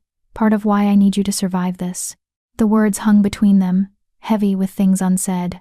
"Vera called you foolish," Sarah whispered. "Said you fell in love with a pretty tragedy. Vera doesn't know what she's talking about. Doesn't she?" Sarah looked up at him, studied the sharp planes of his face in the firelight. "Because from where I'm standing, it feels like you're risking everything for someone you barely know. And I need to understand why. Need to know if this is really about the prophecy, or if it's about something else." Cale's jaw tightened. For a long moment, he didn't speak. Just stood there, his hand warm in hers, the fire painting shadows across his scarred face. Then, finally, "Do you know what a mate bond feels like?" The question caught her off guard. "No, I've never. It's like drowning and breathing for the first time, all at once." His thumb brushed across her knuckles, sending sparks racing up her arm. "It's feeling complete in a way you didn't know you were broken. It's looking at someone and thinking, 'Yes, you. Always you.'" Sarah's heart hammered against her ribs. "Cale, I felt it the moment I saw you in those woods." His voice was rough, raw. "You were half dead, covered in blood, fighting off rogues with nothing but rage and will. And something in my soul just knew. This was it. This was her, the one I'd been searching for without knowing I was searching. That's not..." She tried to pull away, but he held firm. "I'm not telling you this to pressure you," Cale said quickly. "I'm telling you because you deserve the truth. Yes, the prophecy matters. Yes, your power could change everything. But that's not why I'm risking my throne. I'm doing it because the thought of losing you, of watching you walk away, or worse, watching them destroy you, it feels like dying. And I've already lost too many people I care about." The admission stripped away every defense Sarah had built. "I can't be your sister," she whispered. "Can't replace what you lost. I don't want you to." His free hand came up, cupped her face with a gentleness that made her chest ache. I want you to be you. Difficult and stubborn and so damn brave it terrifies me. I want you to choose to stay because you want to, not because you feel obligated or because some ancient prophecy says we're supposed to be together. And if I can't? The question hurt to ask. If I'm too broken, too damaged, too afraid to be what you need, then I'll accept it. But his eyes told a different story. But I don't think you're as broken as you believe. I think you're healing, growing, becoming exactly who you were always meant to be. The silver flame pulsed between them, warm and insistent, like it agreed with him, like it had been waiting for her to hear those words her entire life. Sarah thought about her old alpha, about Marcus looking at her with disgust and calling her an abomination, about 3 years of believing she was fundamentally wrong, fundamentally unworthy of love or belonging or basic dignity. And here was Cale, looking at her like she was something precious, something worth fighting for, worth dying for. It should have felt like pressure, like an obligation she couldn't fulfill. Instead, it felt like permission. Permission to want something for herself. Permission to believe she deserved more than just survival. I'm terrified, she admitted. Of the ceremony. Of losing control. Of becoming like Thalia and destroying everything. I know. And I'm terrified of this. She gestured between them. Of whatever this is becoming. Because everyone I've ever trusted has hurt me. And if you turned out to be like them, I won't. Cale's voice was fierce. Final. I can't promise I'll never hurt you. Can't promise I'll always make the right choices. But I can promise I'll never reject you. Never abandon you. Never make you feel like you're something to be ashamed of. The words cracked something open inside her chest. Before she could think better of it, before fear could stop her, Sarah rose on her toes and kissed him. It was brief, tentative, just a brush of lips that tasted like hope and terror and possibility. But the moment their mouths met, the silver flame exploded, not burning, not destroying, just alive, cascading across both their skin in waves of liquid light, binding them together in fire that felt like coming home. Cale made a sound low in his throat, his arms coming around her, pulling her closer. The kiss deepened, turned hungry, desperate, like they were both drowning and this was air. The flame sang between them, recognizing something Sarah wasn't ready to name. Mate, mine, ours. She broke away, gasping, pressing her forehead against his chest. The flame retreated slowly, reluctantly, leaving them both shaking. I can't, she whispered. Not yet. I need time. Need to know I'm choosing this because I want to, not because the flame wants me to. I know. Cale's hand stroked through her hair, gentle, grounding. We have time. 2 days. Then 2 days. He pulled back just enough to look at her. But know this, Sarah. Whatever happens at the ceremony, whether you stay or go, whether the bond forms or not, you'll always have a choice. Always have my protection. Always have me, if you want it. The offer hung in the air between them, terrifying and tempting in equal measure. Sarah thought about saying yes. Thought about leaning into this connection, into the mate bond that was clearly forming whether she was ready or not. But she'd spent 3 years having her choices stolen. Wasn't about to give up her agency now, even for something that felt this right. Ask me again, she said finally. After the ceremony. After I've proven I can control the flame. After I know I'm not going to lose myself to the power. And if you do lose control? Cale asked quietly. If the worst happens? Sarah met his eyes, saw the love there, raw and unconditional, saw the determination, saw the man who'd killed his own father to build a better world. Then you do what needs to be done, she said. Like your ancestor did with Thalia. You stop me. Whatever it takes. Pain flashed across Cale's face. Sarah, promise me. She gripped his shirt, held his gaze. Promise me you won't let me destroy everything you've built. That you'll choose the kingdom over me if it comes to that. I can't. Promise me, Cale. Her voice broke. Because if you can't, if you'd really let the world burn just to keep me alive, then I need to leave now. Before this gets any deeper. Before I care too much to make the right choice myself. The silence stretched between them, taut and terrible. Then Cale closed his eyes, nodded once, sharp and final. "I promise," he said, and the words sounded like they were killing him. "If it comes to that, if you're about to destroy everything, I'll stop you. Even if it destroys me too." The admission should have brought relief. Should have made her feel safer, knowing he'd do the right thing, even when it was impossible. Instead, it just made her heart break for both of them. Because loving someone and being willing to kill them to save others, that was the most terrible kind of strength. The kind that left scars that never healed. The kind Elena's loss had carved into Cale's soul. Sarah leaned into him, let him hold her while the fire crackled and the moon climbed higher and the wolves below plotted their destruction. "Tell me something good," she whispered against his chest. "Tell me a story that doesn't end in tragedy." Cale was quiet for a moment. Then, there was a wolf who'd been running her entire life, afraid of her own shadow, convinced she was broken beyond repair. His voice was soft, intimate, and then one day, she met a king who saw past all her scars, who looked at her fire and didn't flinch, who said, "You're not broken, you're just unfinished." "Is this story about me?" Sarah asked, though she already knew. "Maybe. Or maybe it's about both of us." His arms tightened around her.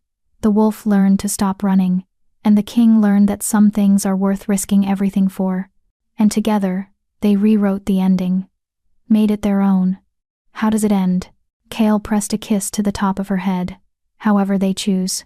The words settled into her bones like a promise, like a possibility, like hope. Outside, the moon watched through the window. 2 nights from full, 2 nights until everything changed. But tonight, just for tonight, Sarah let herself believe in happy endings. Let herself believe that maybe, just maybe, she could be someone worth keeping, someone worth loving, someone worth saving. The silver flame pulsed once, gently. Agreement. Or maybe just acknowledgement. And wrapped in Cale's arms, listening to his heartbeat steady and strong beneath her ear, Sarah finally felt safe enough to rest. Not sleep, not yet, but rest. And for now, that was enough. Chapter 7. Morning came with violence. Sarah woke to the sound of shattering glass, and Cale's body covering hers, shielding her from the window that had just exploded inward. Shards rained down like daggers, glittering in the early light. A rock. Someone had thrown a rock wrapped in parchment through the window. Cale moved first, rolling off her and grabbing the stone before she could fully process what had happened. His face went dark as he unfolded the message tied around it. "What does it say?" Sarah's voice came out rough with sleep and fear. He crumpled the parchment in his fist. "Nothing that matters. Cale. It says you're a plague." The words came out flat. "Dead. That you'll bring the same destruction Thalia did. That I'm a fool for protecting you. And that if I won't deal with the problem, they will." Sarah's blood ran cold. "They're going to try to kill me. Before the ceremony. They're going to try." Cale's eyes blazed with fury. "But they'll have to go through me first." A knock at the door made them both tense. Cale moved to answer it, one hand on the blade he kept strapped to his thigh. Mira stood in the corridor, her face grave. Behind her, Thorn, the scarred counselor from the first meeting, waited with his arms crossed. "We need to talk," Thorn said without preamble. "Now. Before this gets worse." They gathered in a small sitting room adjacent to Cale's chambers, safer than the main halls where ears pressed against every wall. Thorn settled into a chair with the heavy weight of a man who'd seen too many battles, while Mira stood by the door like a sentinel. "Half the visiting alphas left during the night," Thorn said bluntly. "Vera's been filling their heads with stories about lunar omegas burning entire territories. Showed them old texts, historical accounts of Thalia's final days. By dawn, they were convinced Sarah's existence is a death sentence for us all." "And the other half?" Cale asked. "Staying to watch the ceremony, either to see if you're right about her, or to make sure she doesn't survive it." Thorn's eyes moved to Sarah. "You should know there's talk of calling for a trial by combat. Ancient law. If an Omega's stability is in question, an Alpha can challenge them. Winner survives, loser doesn't. That law was abolished decades ago," Cale said sharply. Your father abolished it. But some of the older alphas are arguing it was never officially removed from the books. Just ignored. Thorn shrugged. They're looking for any legal way to justify what they want to do, which is murder me. Sarah kept her voice steady. Let's call it what it is. Yes. Thorn agreed. And she appreciated his honesty at least. They want you dead. Or gone. And they're willing to risk civil war to make it happen. Then we cancel the ceremony, Mira said. Get her out of the palace tonight. Smuggle her to the border. No. Sarah stood, moved to the window, the intact one, and stared out at the kingdom bathed in morning light. Running just proves them right. Proves I'm too dangerous to exist. And it makes Cale look weak. Better weak than dead, Mira shot back. I'm not going to die. Sarah turned to face them, and the silver flame pulsed beneath her skin, visible now, glowing softly through her clothes. Cale taught me control yesterday. I can hold the flame. Shape it. I just need more practice. One day of practice isn't enough, Thorn said, not unkindly.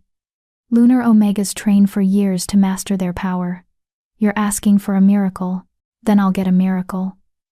Sarah looked at Cale. Take me back to the Whisperwood, now. We have 2 days I'll use every hour.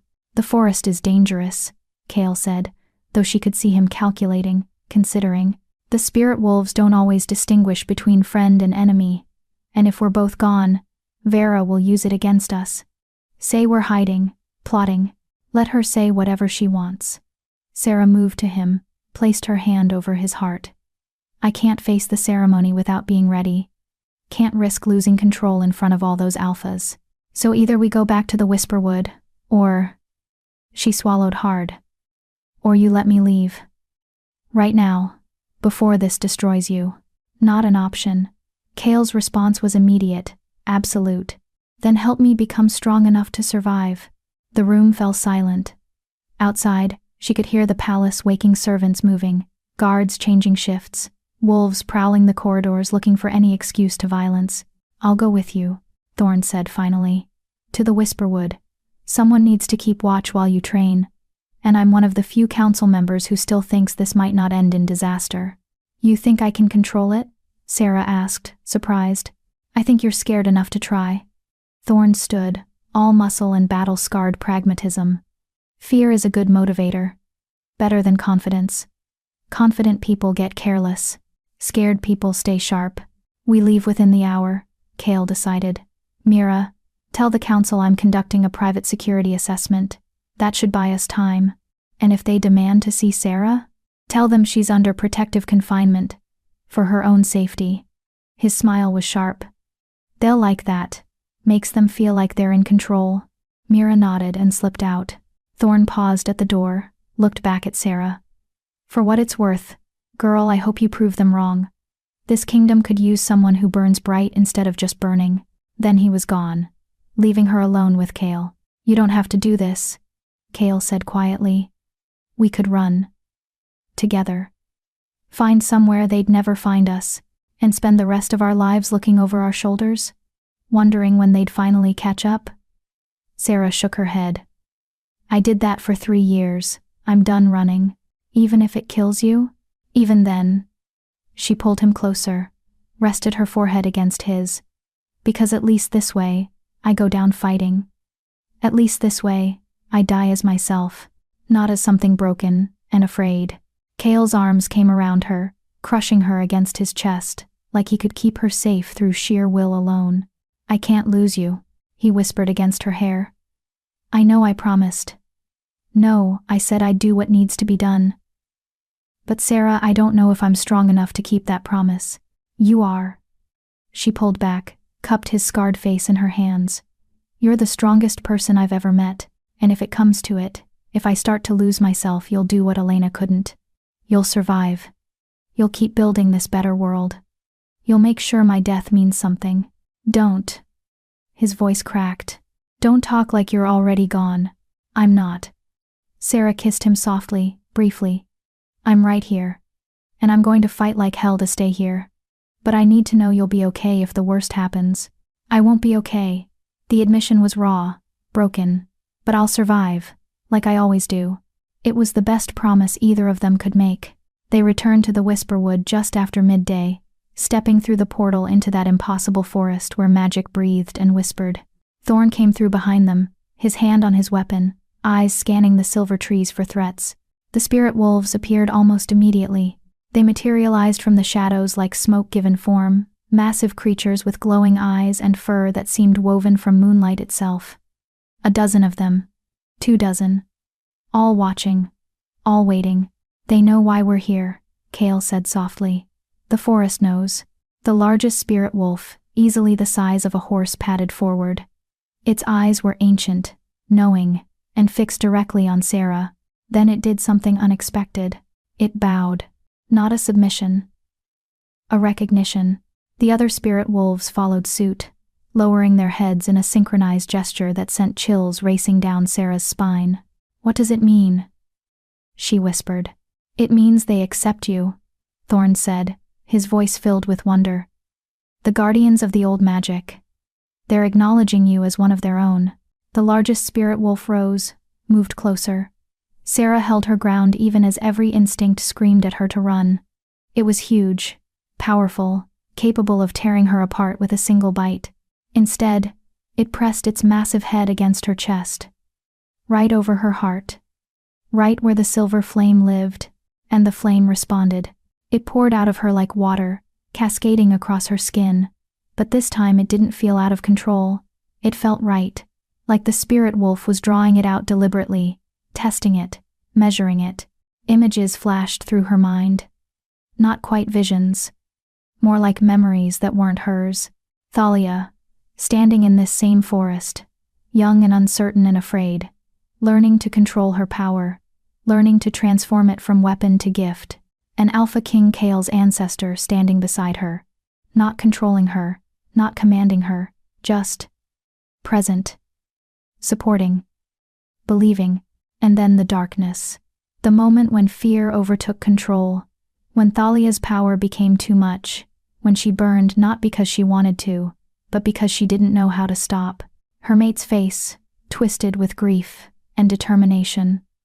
The blade rising, the silver flame extinguishing, and Thalia's last words.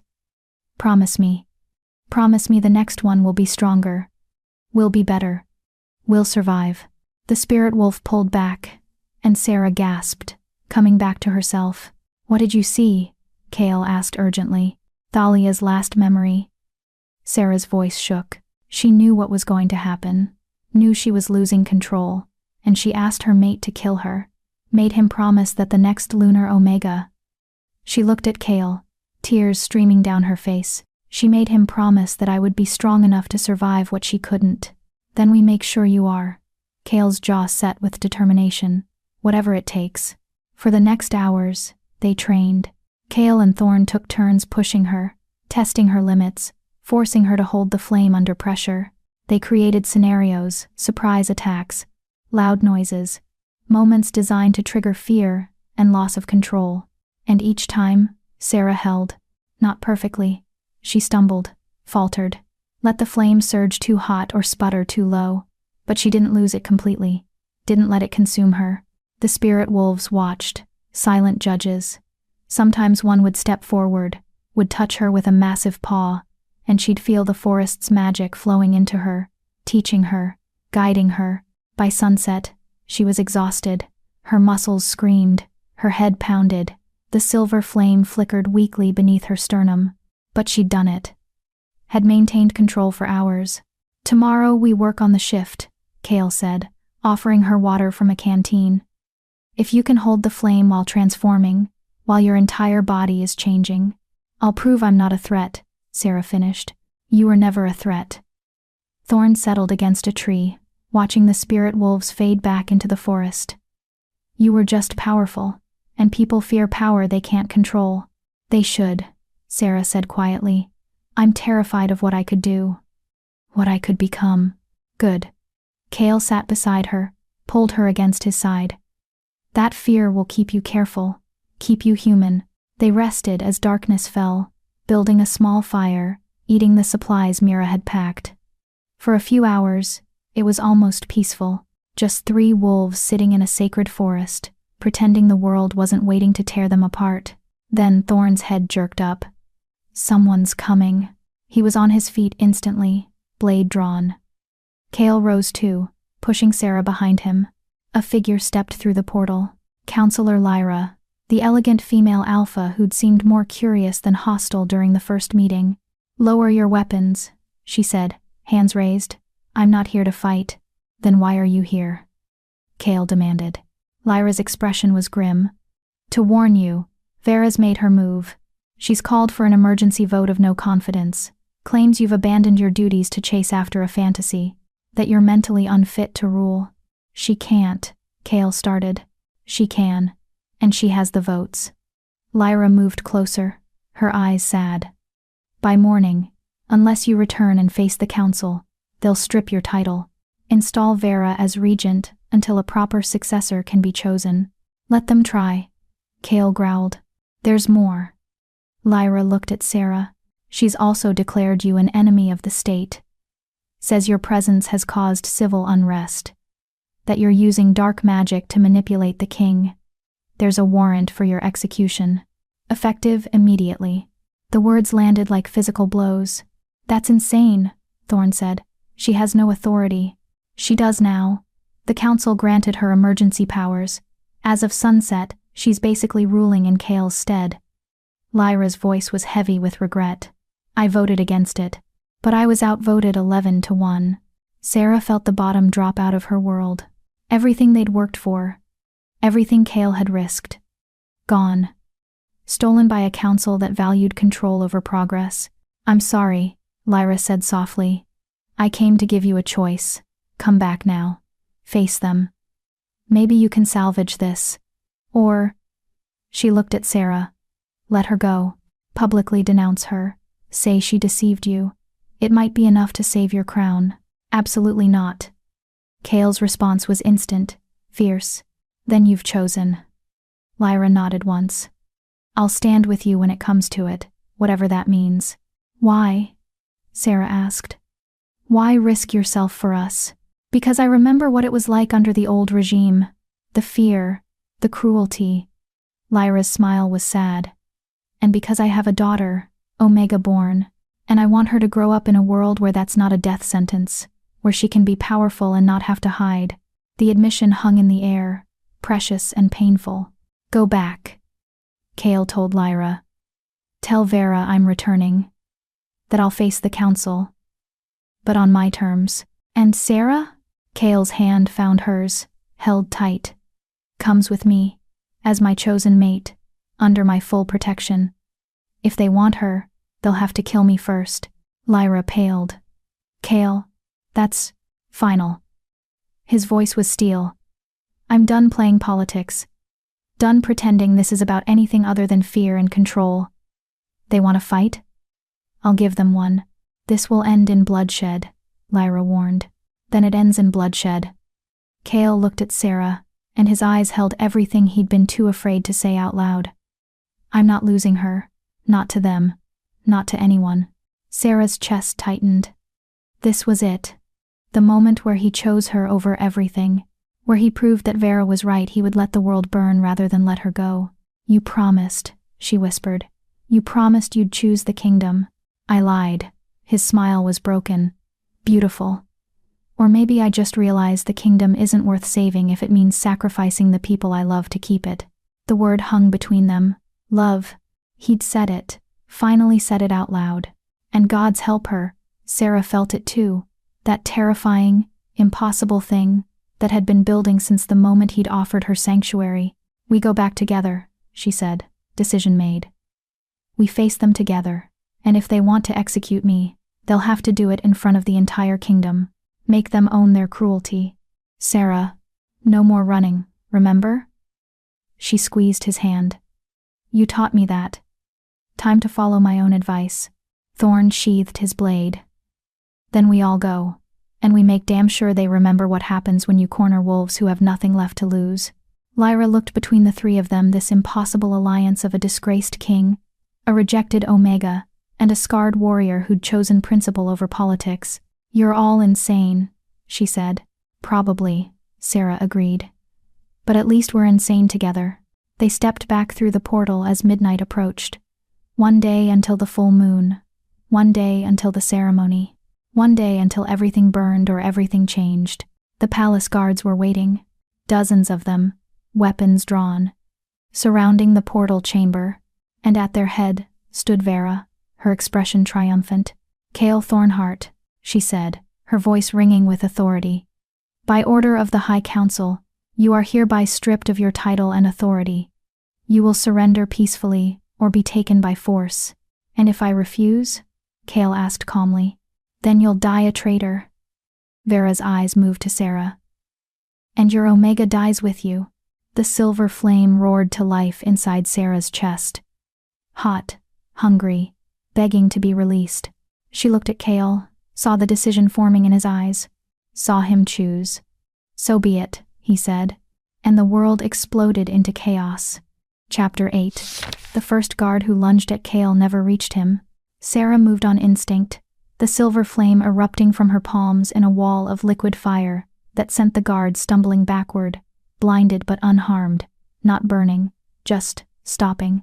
"Stand down!" Vera's voice cracked like a whip. "All of you, stand down. I want them taken alive." But the guards didn't listen. Or maybe they'd been given different orders in private. Either way, they surged forward as one, a wave of fur and fangs as half of them shifted mid-stride, their wolves taking over. Thorn met them first, his own shift instantaneous. One moment he was a scarred warrior, the next a massive gray wolf with battle-worn power in every movement. He took down 3 attackers before they could reach Cale and Sarah. Cale shifted too, his wolf enormous and dark as midnight, with eyes that burned gold like molten metal, an alpha in every sense of the word, dominant, powerful, terrifying. Sarah stood at the center of the chaos, the silver flame cascading across her skin like living armor. Guards bounced off it, yelping in surprise when they couldn't penetrate the barrier. She wasn't trying to hurt them, just hold them back. Just, enough. Vera's voice cut through the violence. "Sarah, if you don't surrender now, I'll order them to kill Cale first, make you watch. Is that what you want?" The threat froze her. Cale's wolf snarled, positioning himself between Sarah and Vera, but she could see the calculation in the counselor's eyes. See the trap closing. "You're a coward," Sarah said, her voice ringing clear despite the flames wreathing her body. "Hiding behind threats, behind guards. If you really believe I'm so dangerous, face me yourself." Vera's smile was cold. "I'm not a fool. I've seen what lunar omegas can do." "Have you?" Sarah took a step forward, and the guard scrambled back from the intensity of her flame. "Or have you just read old stories and convinced yourself they're truth? Because I think you're afraid, counselor. Not of what I've done, but of what I represent." "And what's that?" Vera's composure cracked slightly. "Change. Evolution. A world where omegas don't have to bow to alphas who think power is the same as worth." Sarah's flame pulsed brighter. "You're terrified that if I survive, if I prove I can control this power, it'll inspire others. Make them question why things have always been this way. Make them wonder if maybe, just maybe, the old ways need to die. The old ways keep us safe. The old ways keep you in control." Sarah's voice was fierce now, channeling every ounce of rage from 3 years in the wastelands, from 19 years of being told she was lesser. "That's what this is really about, not my safety, not the kingdom's safety. Your power, your status, your fear that if wolves like me are allowed to exist, you'll become irrelevant." Murmurs rippled through the guards. Some of them were lowering their weapons, uncertainty flickering across their faces. "She's manipulating you," Vera snarled. "Can't you see? This is what they do, lunar omegas. Twist your mind, make you doubt everything." "I'm not twisting anything." Sarah let the flame recede slightly, just enough that they could see her face, her eyes, her humanity. "I'm just asking you to see me, really see me. Not as a threat, not as a weapon. Just as a wolf who wants to live, who wants to be free." "Is that really so terrifying?" Silence fell over the chamber. Then Lyra stepped forward, moving to stand beside Sarah. "She's right. We've let fear rule us for too long. Let old prejudices dictate who deserves life and who doesn't. Lyra, you're making a mistake. Vera started. Am I? Or am I finally making the right choice? Lyra looked at the assembled guards. My daughter is an Omega. She's 8 years old, and every day I wonder if she'll develop power like Sarah's. If one day I'll have to choose between protecting her and obeying laws written by wolves who never bothered to understand what they were condemning. More murmurs. Louder this time. A younger guard, barely 20, lowered his weapon completely. My sister was rejected by her pack last year. They said she was too weak. Threw her out with nothing. She died in the winter. His voice shook. Maybe if someone like Sarah had existed then, had shown that Omegas could be strong, my sister would still be alive. This is sedition, Vera hissed. I'll have you all tried for what? Thorn shifted back to human form, standing bloodied but unbowed. For questioning authority? For suggesting maybe we shouldn't execute someone based on fear alone? That's not sedition, counselor. That's common sense. Vera's composure shattered completely. You're all fools. She'll destroy us, just like Thalia destroyed everything she touched. Thalia lost control because she was alone, Sarah said quietly. Because her mate loved her, yes, but also feared her, because she never learned to trust herself, to believe she could be powerful without being destructive.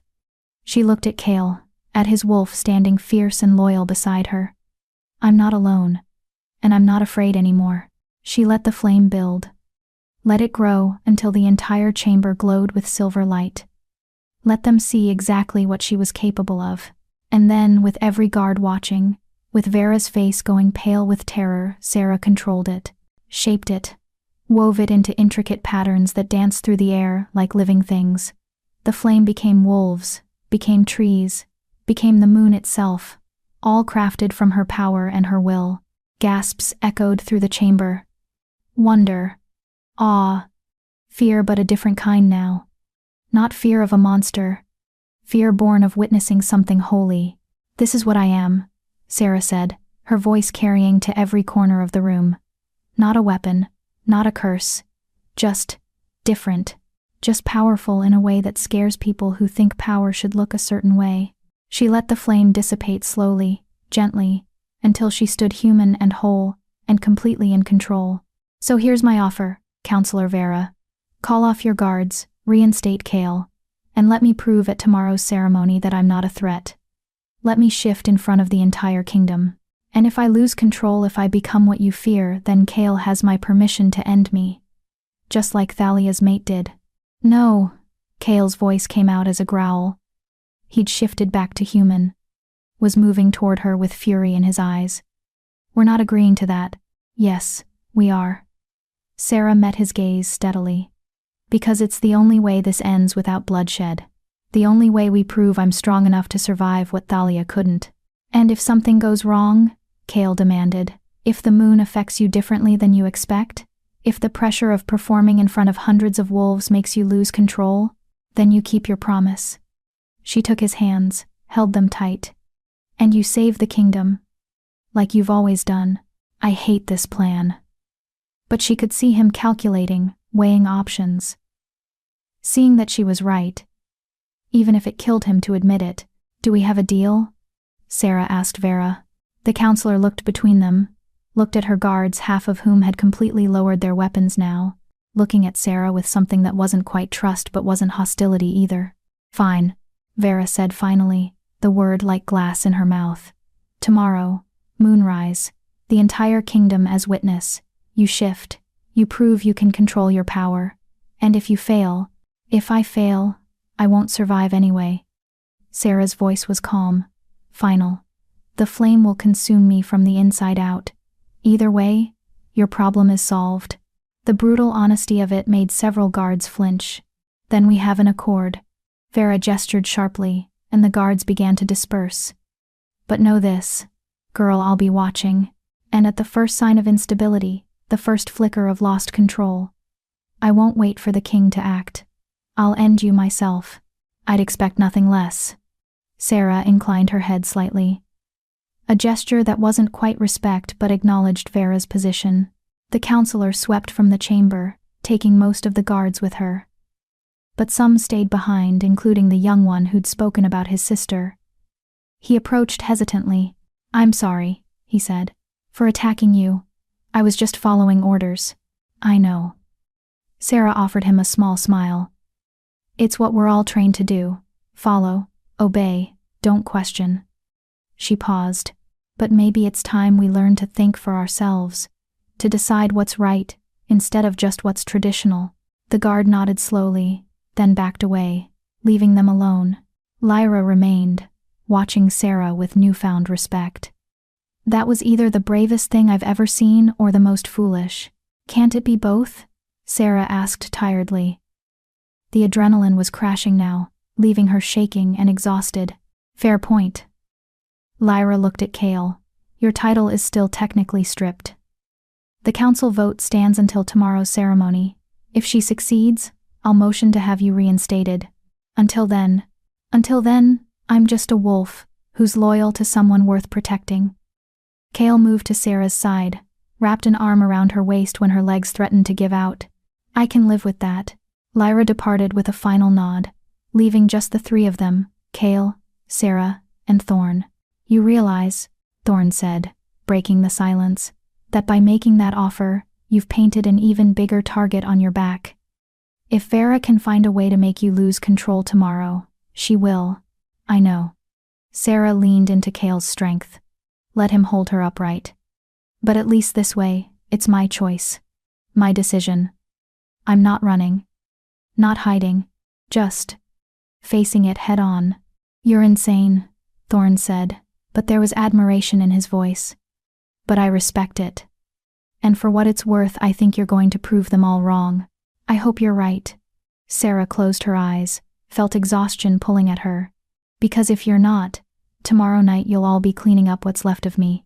"Don't talk like that," Cale said fiercely, but he held her tighter, like he could keep her safe through sheer determination.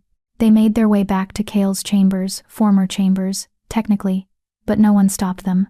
The palace felt different now, charged with tension and possibility and fear all mixed together.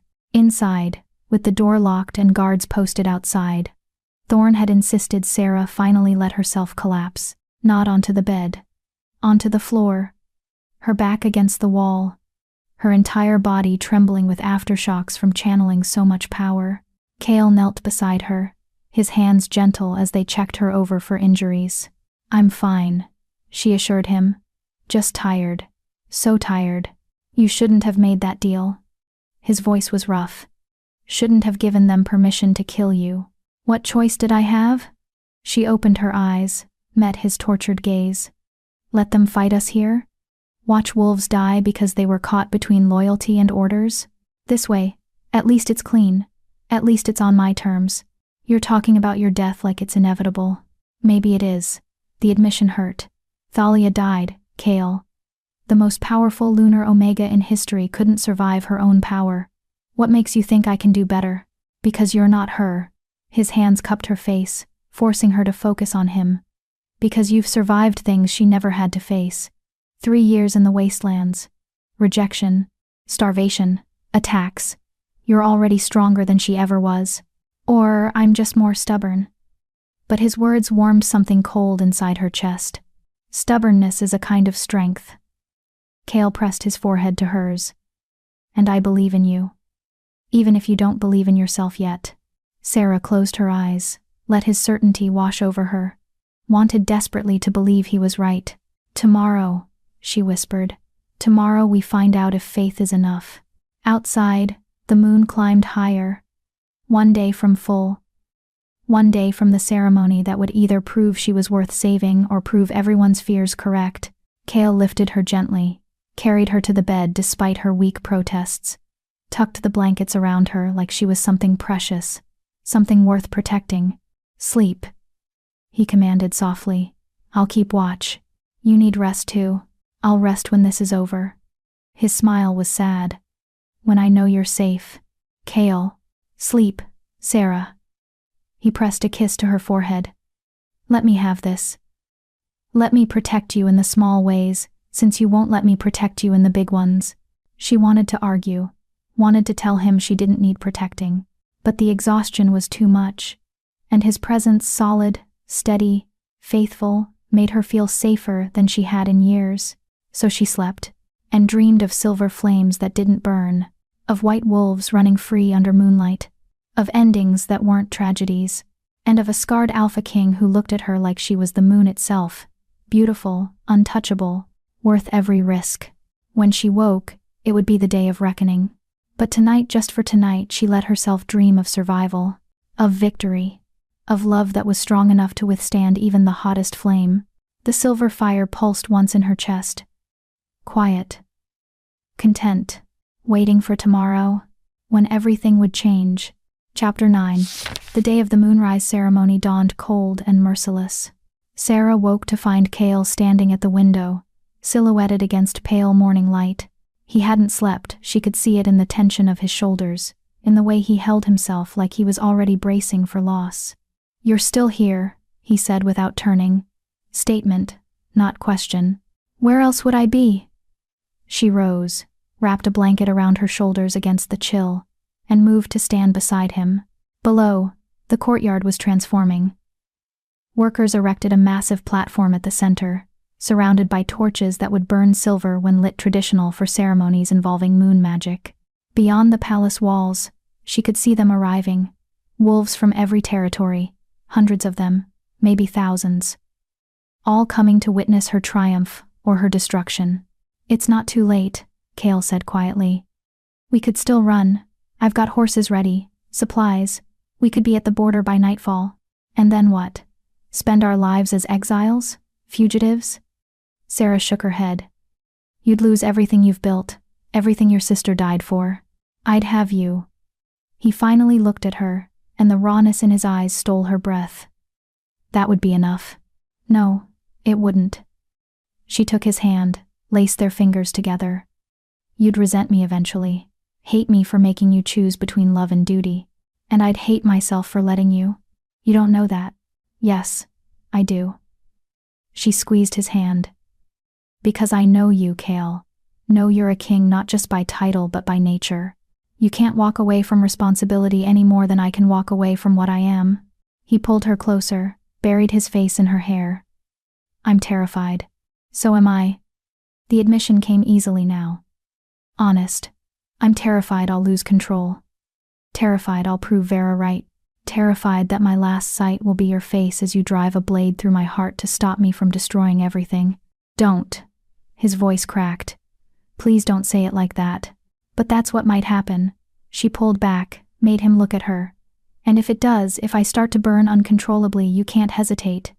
Can't let love make you weak. Promise me." "I already promised." "Promise me again." Her hands fisted in his shirt. "Because I need to hear it one more time. Need to know that even if everything goes wrong, you'll do what needs to be done." Cale's jaw clenched. For a long moment, he said nothing, just stood there, this powerful alpha king brought to his knees by the possibility of losing someone he loved. Then, finally, "If you lose control, if you become a danger to yourself or others, I'll end it." Each word sounded like it was killing him. Quickly, painlessly. "I won't let you suffer like Thalia did. Thank you." Tears burned her eyes, but she blinked them back. "No crying, not today. And after when I'm gone you'll keep fighting, right? Keep building this better world? Sarah, promise me that too." Her voice was fierce now, demanding. "Promise me my death won't break you. That you'll survive. That you'll make sure other wolves like me don't have to be afraid anymore. I promise." But his eyes held oceans of grief. "But you're not going to die. You're going to shift beautifully, control the flame perfectly, prove every single one of them wrong. Maybe." She managed a smile. "Or maybe I'll go out in a blaze of glory and become a cautionary tale for the next 200 years. That's not funny. It's a little funny." But her smile faded. "Cale, if this is our last day together, it's not. But if it is, I need you to know something." She cupped his face, made him focus on her. "These past few days with you have been the best of my life. You made me feel seen, feel valued, feel like maybe I wasn't just a mistake waiting to be corrected. You were never a mistake." His voice was raw, broken.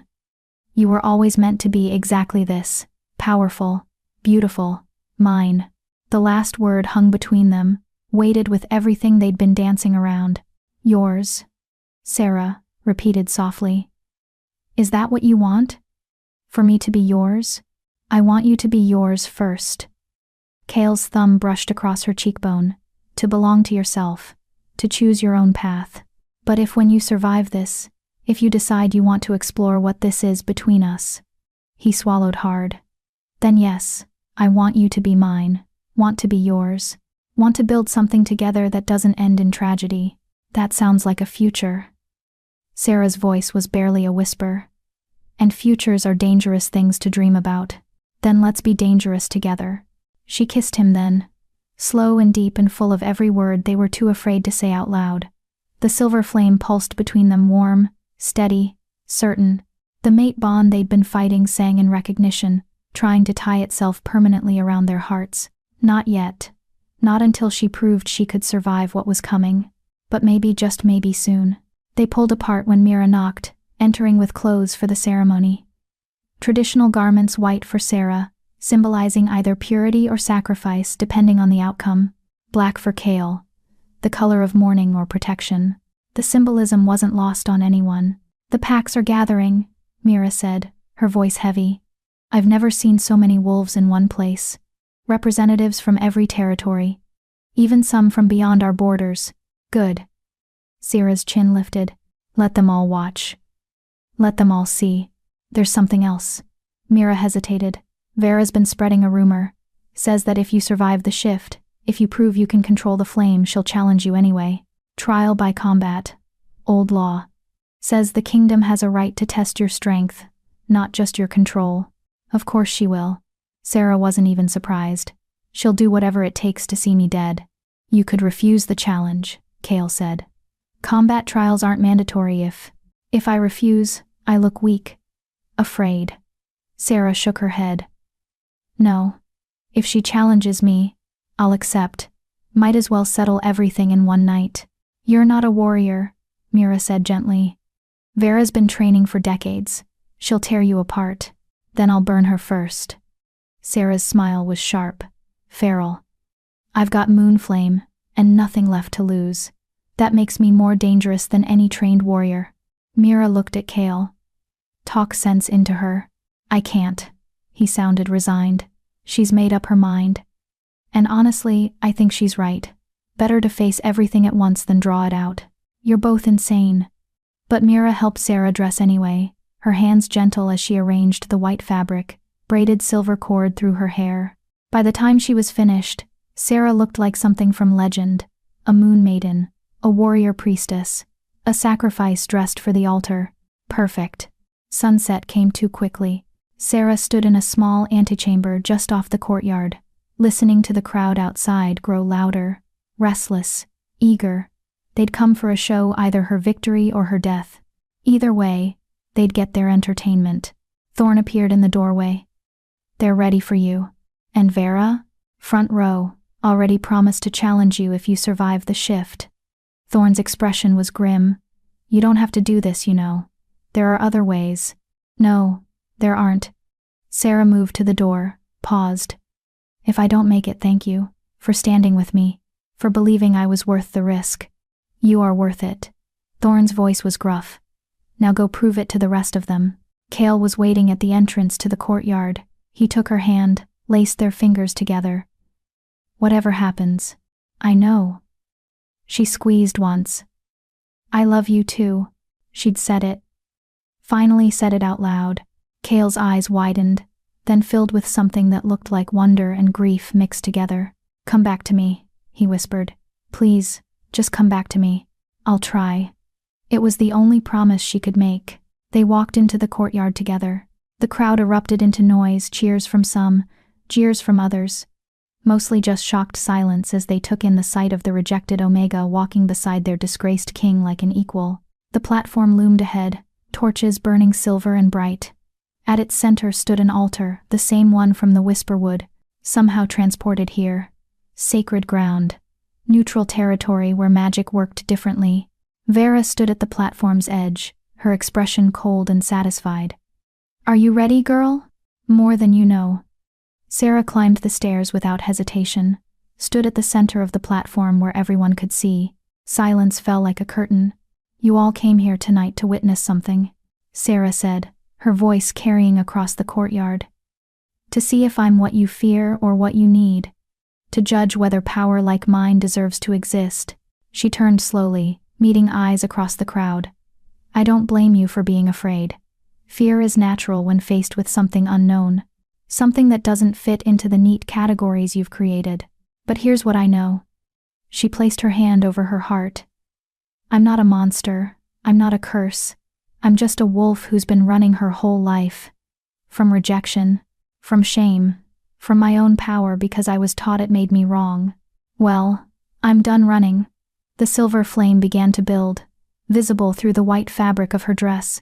"Tonight, I stand before you. I shift. I show you exactly what I am. And you decide, is she worth saving, or should she burn?" The crowd murmured, shifted. Some hostile, some curious, most just uncertain. Sarah closed her eyes. Let the flame build. Let it grow until her skin glowed like moonlight.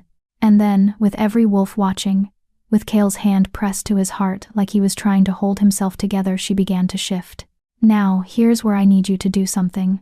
You've been with Sarah from the beginning, felt her fear, her courage, her desperate hope that maybe, just maybe, she could be more than what the world told her she was.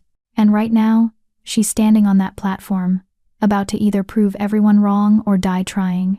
So I'm asking you, would you have chosen her side? Would you have stood with Cale, believing in someone the world had already condemned? Or would you have been in that crowd, afraid, uncertain, ready to watch her burn?" It's an uncomfortable question, isn't it? Because it's easy to root for someone in a story. Harder to examine what we'd actually do when faced with someone different, someone powerful in ways that scare us. If this story is touching something inside you, if Sarah's fight feels familiar, if her courage inspires you, then hit that subscribe button right now. Join Clarissa Romance Collections. Because we don't just tell stories here. We explore what it means to be human, to be afraid, to choose love over fear even when the cost is everything. Drop a comment. Tell me, are you Team Sarah, Team Vera, or somewhere in between? And what would you do if you met a lunar omega in real life? Turn on notifications, because this story isn't over. Not by a long shot. Now let's see if Sarah survives what comes next. The shift was agony and ecstasy all at once. Sarah felt her bones rearranging, felt fur sprout from skin that glowed with inner fire. The silver flame poured through every cell, transforming her, reshaping her into something that was wolf but also more. The crowd gasped, because standing on that platform where a girl had been moments before was a wolf unlike any they'd ever seen. Pure white fur that shimmered like starlight, eyes that burned liquid silver, and flames, moon flames, dancing across her coat, like living things, never burning, just illuminating, making her look like a creature from mythology, a lunar omega in her full glory. Sarah stood there, held the form, held the flame, felt it trying to surge out of control, trying to consume everything like it had consumed Thalia. "Control," she told it. "We are control. We are power with purpose." The flame obeyed, settled, became part of her instead of threatening to consume her. She'd done it. She'd actually done it. The crowd erupted, not in fear, in awe, but before anyone could speak, before anyone could react, Vera stepped forward. "Beautiful," she said, and there was genuine admiration in her voice. "Truly, beautiful. But beauty doesn't mean safety. I challenge you, Sarah of the Crescent Moon Pack. Trial by combat. Right now. Prove you're strong enough to exist." Sarah shifted back to human, the flames receding but not extinguishing. She stood naked on the platform, traditional for challenges, and met Vera's cold eyes. "I accept." And somewhere in the crowd, Cale screamed her name. But it was too late. Vera was already shifting, and the real fight was just beginning. Chapter 10. Vera's wolf was nightmare made flesh. Massive, dark as pitch, with scars crisscrossing her muzzle that spoke of decades of violence. She was easily twice Sarah's size, an alpha-born warrior who'd survived countless battles. And she was fast, Vera lunged before Sarah could fully brace herself, jaws snapping for her throat. Sarah rolled, felt teeth graze her shoulder, drawing blood. The silver flame roared in response, surging to protect her, but she held it back. Control. Always control. She shifted mid-roll, her white wolf form materializing in a burst of moonlight. Smaller than Vera, yes. Less experienced, absolutely, but faster. And burning with power that had been suppressed for 3 years. They circled each other on the platform, 2 wolves moving in a deadly dance while the crowd held its breath. Vera struck again, a feint to the left, then a vicious snap toward Sarah's flank. Sarah barely dodged, felt the older wolf's teeth tear through fur. Pain bloomed hot and immediate. She's testing me, seeing how much damage I can take before the flame takes over. Because that was the real challenge, wasn't it? Not just defeating Vera, but doing it without losing control, without proving that lunar omegas were too dangerous to exist. Sarah backed away, buying time, buying space. The silver flame pulsed beneath her skin, begging to be released, begging to reduce Vera to ash. No. Not like that. Never. Like that. But Vera wasn't giving her space to think. The alpha charged again, all fury and teeth, driving Sarah back toward the edge of the platform. One more step and she'd fall into the crowd. Be vulnerable. Be finished. So Sarah did the only thing she could. She stopped running, met Vera's charge head-on, letting the silver flame burst outward not as a weapon, but as a shield. A wall of moonfire that Vera crashed into with a yelp of surprise. Not burning her. Just stopping her. Just proving that power could protect without destroying. Vera scrambled back, eyes wide with something that might have been fear. Might have been respect. Is that all you've got? Sarah's voice came out wrong, layered, multiple tones speaking at once. The voice of a lunar omega fully awakened. Because I expected more from someone who talks so much about strength. She advanced now, and the crowd pressed back, feeling the power radiating from her, not threatening, just there. Undeniable, ancient, holy. Vera snarled, regrouped. Charged again, but this time, Sarah was ready. She sidestepped, used Vera's momentum against her, sent the older wolf stumbling. Then she was on her back, jaws at her throat. Not biting, not killing, just holding. Yield. Sarah's power whispered into Vera's mind. The way alphas commanded, the way legends did. You've lost. Acknowledge it. For a heartbeat, Vera struggled. Then, slowly, she went still. The universal sign of surrender. Sarah released her, stepped back, shifted into her human form. The silver flame danced across her skin like victory, like vindication, but she held it gentle, controlled. I'm not your enemy, she said, her voice carrying across the silent courtyard. I never was. I'm just different, just powerful in a way that scares you. But power doesn't have to mean destruction. It can mean protection. It can mean hope. She looked at Vera, still in wolf form, still on the ground.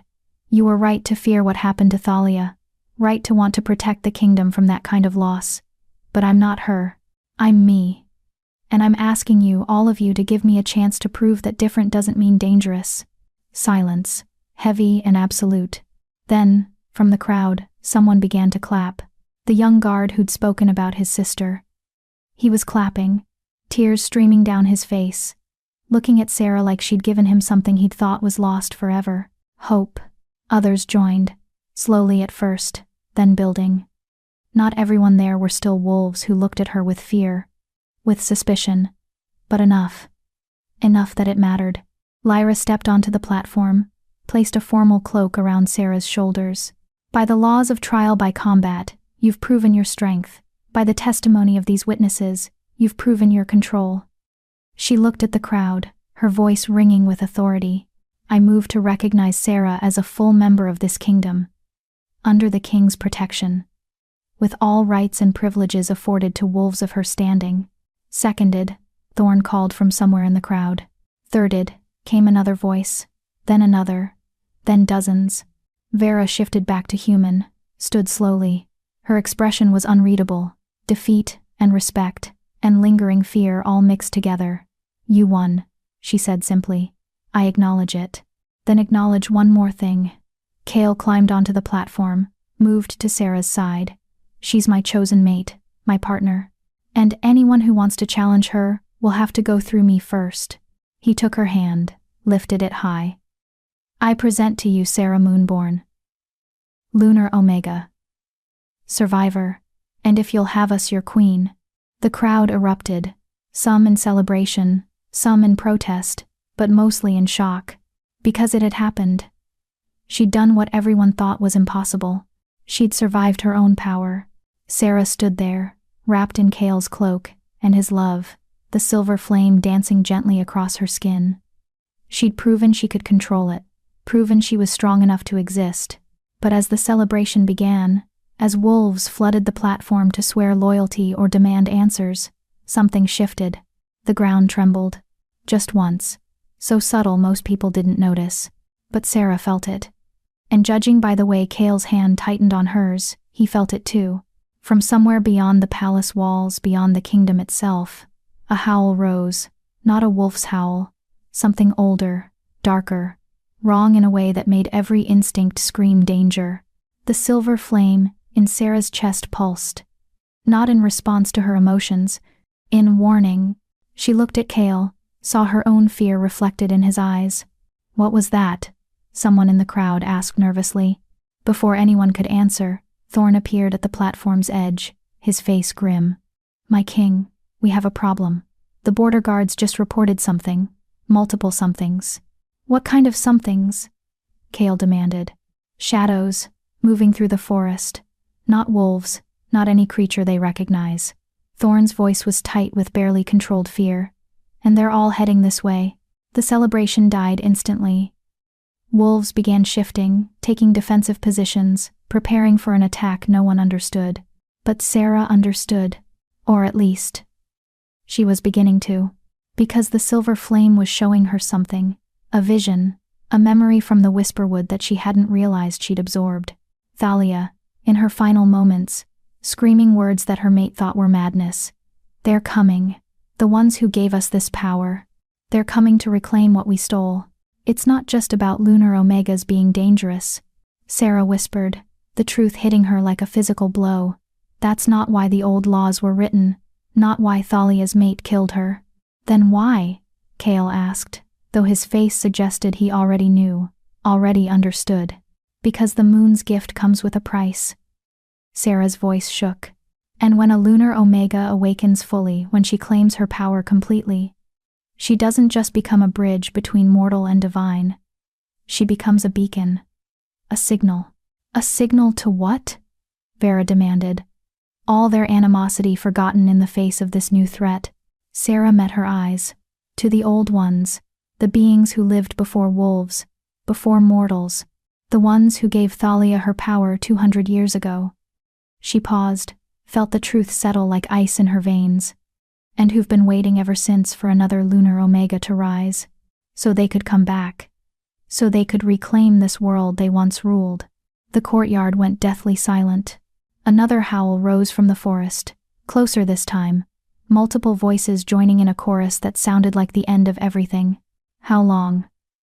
Cale's voice was steady despite the fear in his eyes. "How long until they reach us?" Sarah reached out with her power, felt the shadows moving through the forest like a tide, felt the ancient hunger driving them forward, felt them respond to the silver flame in her chest like it was a homing signal. "Minutes," she said. "We have minutes." "Can you fight them?" Lyra asked. "Your power." "My power is what called them here in the first place." Sarah's laugh was bitter. "I proved I could control the flame. But I never asked if I should have awakened it at all." She'd spent 3 years running from her power. Tonight, she'd finally embraced it, claimed it, proven she was strong enough to survive it. And in doing so, she'd doomed them all. The ground trembled again, harder this time. Cracks appeared in the courtyard stones. The torches flickered, their silver flames turning dark. Wrong. From the forest's edge, shapes began to materialize. Not solid, not quite real. Things that moved like wolves but were made of shadow and malice and ancient rage. And at their head, stepping from darkness into moonlight, came something that made every wolf, alpha, beta, and omega alike, drop to their knees in instinctive submission. A being that was neither wolf nor human, but something that predated both, tall, impossibly beautiful, with eyes that held the cold light of distant stars. It looked at Sarah, smiled, and spoke in a voice that echoed from everywhere and nowhere. At last, the debt is due. Did you think the moon's gift was free, little one? Sarah's blood turned to ice, because she understood now. Understood what Thalia's mate had really been protecting them from. Why he'd killed his beloved before her power reached its peak. It wasn't just about losing control, it was about what came after. What waited on the other side of ascension. The old ones hadn't given Thalia her power out of kindness. They'd given it as a leash. A way to mark their territory. A beacon to call them home when the time was right. And Sarah, stupid, naive Sarah, had just lit that beacon at full brightness. "What do you want?" she demanded, trying to keep her voice steady. The old one's smile widened. "What we've always wanted, child. What we lost when the mortal wolves drove us out 2,000 years ago." It gestured at the kingdom, at the wolves standing frozen in terror. "We want our world back, and you're going to help us take it." "Never." Cale moved to stand in front of Sarah, protective even in the face of certain death. "You'll have to go through all of us." "Oh, we will." The old one laughed, and the sound was like bones breaking, like stars dying. "But first, we'll take what belongs to us." Its eyes fixed on Sarah, the lunar omega, the vessel, the key to unmaking everything your kind has built. The shadow wolves surged forward, and as chaos erupted, as wolves fought desperately against enemies they couldn't truly touch, Sarah felt something inside her chest crack open. The silver flame, her power, her gift, her curse was changing, darkening, responding to the old one's call like it had been waiting for this moment all along. "No," she gasped, trying to hold it back, trying to maintain control. "No, I won't let you. You already have, child." The old one's voice was inside her head now, inside her soul. "The moment you embraced your power fully, you opened the door. And now there's no closing it." The last thing Sarah saw before the darkness took her was Cale's face. Horrified, determined, reaching for the blade at his hip, keeping his promise, choosing the kingdom, choosing to stop her before she became the weapon that destroyed everything. "I'm sorry," she tried to say. "I'm so sorry," but the words wouldn't come, and the darkness swallowed her whole. Somewhere in the chaos, in the space between heartbeats, a voice whispered. Not the old ones. Something else, something that sounded like the forest itself, like the spirit wolves, like ancient magic that predated even the beings that claimed dominion here. "She is not the only one, there are others, hidden, waiting, growing strong in the shadows where the old ones cannot see." A flash of vision brief, impossible to verify. Another girl. Younger. With silver eyes and hands that sparked with flame she hadn't yet learned to name. Living in a small pack on the kingdom's farthest border. Unaware of what she was, unaware of what was coming. The true alpha hasn't risen yet. The true balance hasn't been struck. This is not the end. It is only the beginning. And then, nothing. Just screaming, fighting. The sound of a kingdom tearing itself apart as ancient enemies poured through the doorway one reckless lunar omega had opened. As Sarah's consciousness flickered, caught between darkness and flame, between life and whatever came after, she thought she heard Cale's voice, breaking, begging, "Come back to me. Please, just come back." But she didn't know if she could. Didn't know if there was anything left to come back to. Didn't know if the girl who'd stood on that platform and claimed her power still existed, or if she'd been consumed by something infinitely older and infinitely more terrible. The silver flame pulsed once, twice, and then went dark. Would you have chosen her side, even knowing the cost? Even knowing that her power, that beautiful, terrible gift, would bring ruin as surely as it brought hope? Sarah wanted to be more than the world told her she could be. Wanted to prove that different didn't mean dangerous. That power could be controlled. That love could conquer fear. And maybe she was right. Maybe she could have been the hero this story needed. Or maybe, just maybe, she was always meant to be the catalyst. The spark that set the world on fire so something new could rise from the ashes. We don't know yet. Because this story? It's not over. Not by a long shot. The old ones have returned. Sarah's fate hangs in the balance. And somewhere out there, another lunar Omega is waking up to powers she doesn't understand. Powers that might be the only thing standing between the mortal world and complete annihilation. So here's what I need you to do. If you're invested in Sarah's story, if you need to know whether she survives, whether Cale keeps his promise, whether love or duty wins in the end, then subscribe to Clarissa Romance Collections right now, because we're just getting started. This is part 1 of a saga. A journey into a world where power demands sacrifice, where love is tested by impossible choices, where broken wolves discover they were never broken at all, just unfinished. Hit that subscribe button, turn on notifications. Drop a comment telling me, do you think Sarah survives? Do you think she's the hero or the villain? And what would you do if you discovered you had power that could save the world or destroy it? The next chapter is coming. And trust me, you don't want to miss it, because in this world we're building together, the most dangerous thing isn't the monsters that hunt you. It's discovering you might be the monster yourself, and learning to love yourself anyway. The moon hung overhead, cold and distant and utterly indifferent to the chaos below. In the palace courtyard, wolves fought and died and screamed for salvation that wouldn't come. Cale stood over Sarah's unconscious body, blade in hand, tears streaming down his face, caught between the promise he'd made and the love that made that promise unbearable. Vera rallied what remained of her forces, barking orders, trying to organize a defense against enemies that couldn't be fought with teeth and claws alone. And the old ones laughed, because they'd waited 200 years for this moment. 200 years for another lunar Omega to rise, to open the door, to give them back what the mortal wolves had stolen. Everything was going according to plan, almost, because deep in the Whisperwood, where the portal still pulsed with silver light, the spirit wolves gathered. Ancient guardians who'd watched kingdoms rise and fall, who'd seen the old ones first reign and helped drive them out. And they were making a choice. The largest one, the one who'd bowed to Sarah, who'd recognized her as kin, threw back its head and howled, not in mourning, not in warning, in summoning. And across the kingdom, in hidden places where magic still lived, where old powers slept, something answered, something that had been waiting for exactly this moment. For the catalyst, the spark, the girl who'd been brave enough or foolish enough to light the beacon and draw out the darkness so it could finally be faced. The real war was about to begin, and Sarah, broken, unconscious, caught between worlds, was still at the center of it. Still the key, still the hope, still the question everyone was asking but no one could answer. Is she salvation or destruction? Hero or weapon? Chosen one or cautionary tale? The answer would come. In blood and fire and choices no one should have to make. But tonight, the world held its breath, and waited, to see if the girl who'd spent 3 years running from her power would finally learn to wield it, not just to survive, but to save them all, or damn them. The choice was hers, if she woke up, if the end.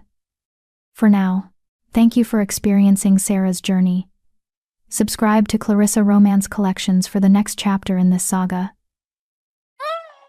Because some stories are too big to contain in a single tale, some wolves are too powerful to be silenced, and some loves are worth fighting for even when the cost is everything.